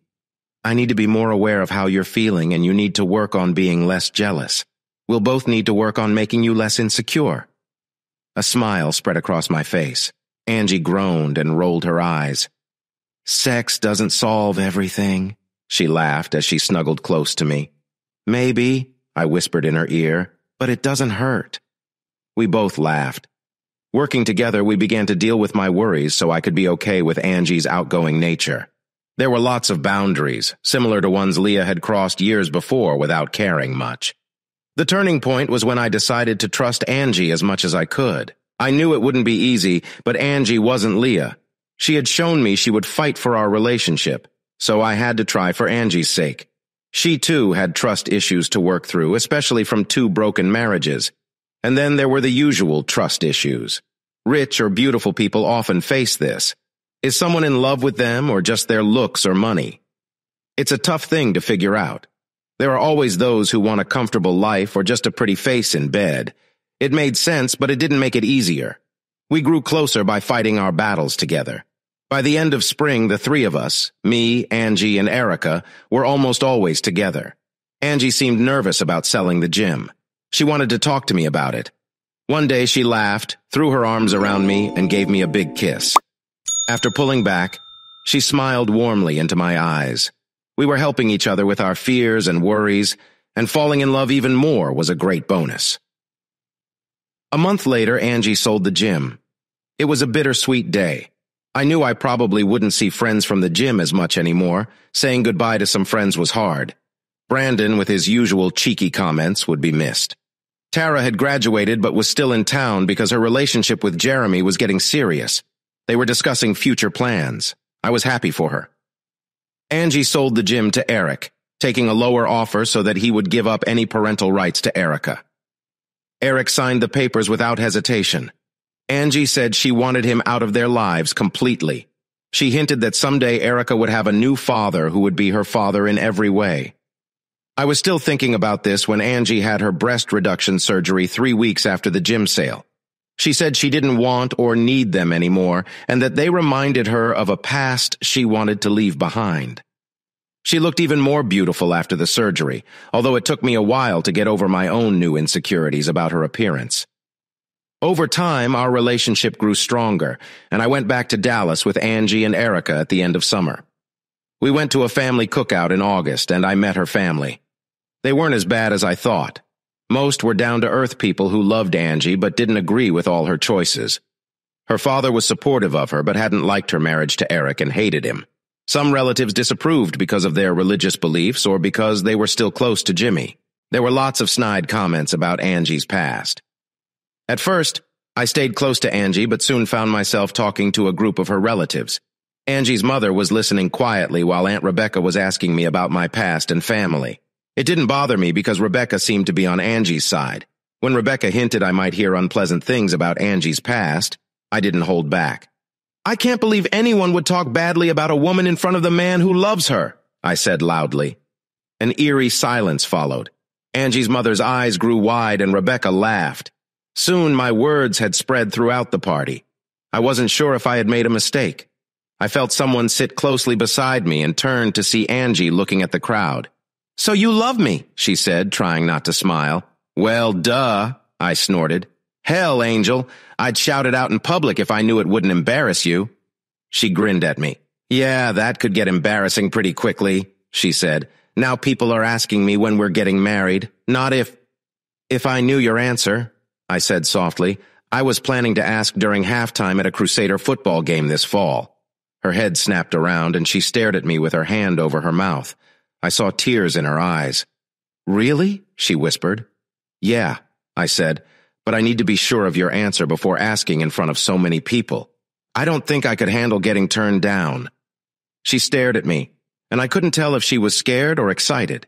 I looked out at the crowd of Angie's relatives. "No guts," I heard her whisper softly. "I could ask you here in front of your whole family and friends, but I'm scared your answer might cause problems with you and them." "I wouldn't do that to you." "What? You mean if I said no?" "Yeah, but it could be bad even if you said yes. After what I announced in public, I'm not really liked by some of them. Your family. Like I care," she said softly. I turned to look at her. She seemed deep in thought, trying to understand our talk. "You do?" "Angel," I said gently, "you do care." I turned back to the party and slowly pulled her close. I felt her soft hair as she rested her head on my shoulder. We sat quietly with my arm around her waist, her leaning into me. After a few silent minutes, she spoke. "I guess you don't have a ring yet." "No," I laughed. "That huge rock you carry in your purse scared me. Maybe it's envy." She laughed and hid her face in my chest. I heard her sigh as she snuggled closer. "So," I said nervously, "would your answer be yes?" She sat back and looked up at me. She smiled warmly. "Well, you won't know unless you ask me." She moved closer so she could reach my ear. I felt her warm breath and then her soft lips as she kissed me gently. Then she whispered in my ear, "Chicken." We started laughing and I pulled her into my arms. We kissed deeply but briefly before I leaned back. "I need to do something," I said, grinning. "Yes, you do," she said seriously. "And soon." I got up and left her laughing. I made my way through the crowd until I found him. He looked puzzled when I approached. "Sir," I said, and saw he began to recognize me. "I want to ask your permission to marry your daughter. You know you don't need it. It didn't matter the last 2 times." "Yes, sir. I understand. But you're wrong. It does matter. It matters to her, and I think it matters to you too. So if I say no, you won't ask her." "No. She's an adult and doesn't live with you anymore. So I'll ask her anyway. But your approval would mean a lot to her. And since it's important to her, it's important to me." He looked me up and down as if judging me. I hoped he would see this as a chance to fix things with his daughter, but I wasn't sure. "Well, you got her to go back to school." "Actually, sir, it was her choice. If she didn't want to do it, I couldn't have convinced her." "Yeah," he said, smiling. "She can be stubborn, but I guess you helped." "Maybe a little," I admitted. "Well, if it means anything, you have my approval." "Thank you, sir. Just one thing, though. Take care of my girl. If you hurt her like the last guy did, I'll come after you." "You don't have to worry, sir. I could never hurt her. I'll protect them with my life. Hell, son, he said with a chuckle. I believe you. As I walked back to Angie, I saw a small crowd had gathered around her. Her mother and Aunt Rebecca stood beside her while she held Erica. Angie's mom had tears in her eyes, and her aunt was laughing at the surprised and slightly scared look on Angie's face. I stepped in front of her, took Erica from her, and put her on the ground beside me. I took Erica's hand in my left and Angie's hand in my right. Angie, I said with more confidence than I felt, I've loved you since the first time you told me to get off my butt and do 5 more reps. Mommy! Erica gasped. Bear! As I heard some laughs behind me, I realized the crowd was growing, but I continued. It was easy to fall in love with you because you're beautiful. But as I got to know you, I saw you're much more than that. You're the most amazing woman I've ever met. You're beautiful inside and out. I asked your father's permission to marry you. Angie, her mom, and her aunt all looked at her father in surprise. Well, I'll be damned, Aunt Rebecca whispered. I glanced back at him briefly and saw a satisfied smile on his face. Looking back at Angie, I cleared my throat. Angie, I'd be honored if you would marry me and let me become Erica's dad. Bear, said the little blonde girl beside me, I already got a dad. You're right, sweetheart, I said, looking into her big blue eyes, but maybe I could be another dad too. You're silly, she giggled, then thought, you can be Papa Bear. Well, Mama Bear, I said, looking back up at Angie, you said I'd have to ask to know your answer. I'm asking, will you marry me? Angie dropped to her knees in front of me and gave me a big kiss. I heard cheers and claps as we came up for air. So was that a yes? I asked, grinning. What do you think? She laughed. I need to hear it. Yes, Tom Swanson. Yes, I'll marry you. The rest of our time in Dallas was a blur. I only remember the happy looks Angie kept giving me as we left for the airport. Angie's dad gave her and Erica a big hug. I could see tears on Angie's face as she hugged him back. Thank you, said a soft voice beside me. I turned and saw Angie's mom standing with Aunt Rebecca. Her mom was a sweet but very quiet woman. Aunt Rebecca clearly was not. They needed that badly. Angie's mother kept talking. They can both be so stubborn sometimes. Watch your language, sis, Angie's aunt laughed. Both women chuckled and kissed me on the cheek.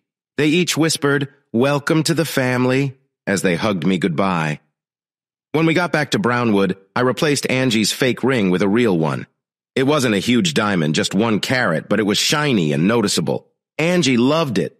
She said it was big enough to make her happy. She also joked it was big enough to keep other guys away. Then she told me the ring was very impressive. We got married in December in a small private ceremony at St. Catherine's Chapel. It was just family and a few friends because we had both been married before. We saved money on the wedding and spent more on a 2-week honeymoon in Hawaii. It surprised me, but Angie was right. Knowing she chose me as her husband eased my jealousy a lot. That realization, along with her reassurance that other people could look but not touch, made me feel secure. Slowly, I got comfortable with her being herself. December 2016, Brownwood. Thinking about that 4th of July 2.5 years ago, it feels like a prediction. This past year, we've become a normal suburban family. I got promoted to senior network administrator. That means I handle big accounts and let others work nights and weekends. It works out well since Angie got her certification and is now a physical therapist assistant at Sacred Heart. She graduated and started the DPT program at St. Catherine's thanks to our new income. We recently bought a 2-story, 5-bedroom, 3-bathroom house. It's in the Twin Oaks area, about 5 blocks from Angie's first house. It's not the country club, but it's very nice. We turned one of the bedrooms into a private gym. I'm happy to say we used all the workout equipment in there. I still see Leah and Susie around Brownwood sometimes. Last I heard, Leah was still dating Theo. Their relationship is on and off. I also heard Leah lost some weight and joined a gym. I used to wonder if Eric ever flirted with her or if they got together. I'm still trying to forget that thought. Susie married Bryce Hawthorne and became the trophy wife she wanted to be. Angie heard Susie brought some diseases home to him. I can't say I'm sorry because he deserved it. Whatever happened, it didn't change their lifestyle. People still say he lets his friends and business partners spend time with her. Maybe that's the life Susie wanted, or maybe not. I won't deny that the idea of Susie being stuck in a bad situation makes me smile. But I don't think about her or Leah much. Everyone makes their own choices. And I have enough to handle with two beautiful blondes in my life. Right now, they're waiting for me to take them to the Christmas ball. Both my wife and daughter look amazing in their sapphire dresses. Yes, she's my daughter. I adopted her without hesitation. Hopefully there won't be too many guys coming to our table this year. Erica is a beauty, but she's only 6, and Angie has her ring, her child, her husband, and is clearly expecting another baby. Erica has already named her future sibling Baby Bear for our fairy tale life. Tonight might be a bit uncomfortable. I thought Angie looked beautiful with her baby bump and was having a hard time keeping my hands off her while she finished her makeup. Life goes on. Hey listeners, if you enjoyed watching this video and want to stay updated with our latest content, don't forget to hit that subscribe button and turn on notifications. You won't want to miss out on what's coming next. Thanks for watching, and see you in the next video with Queen Cheating Tales.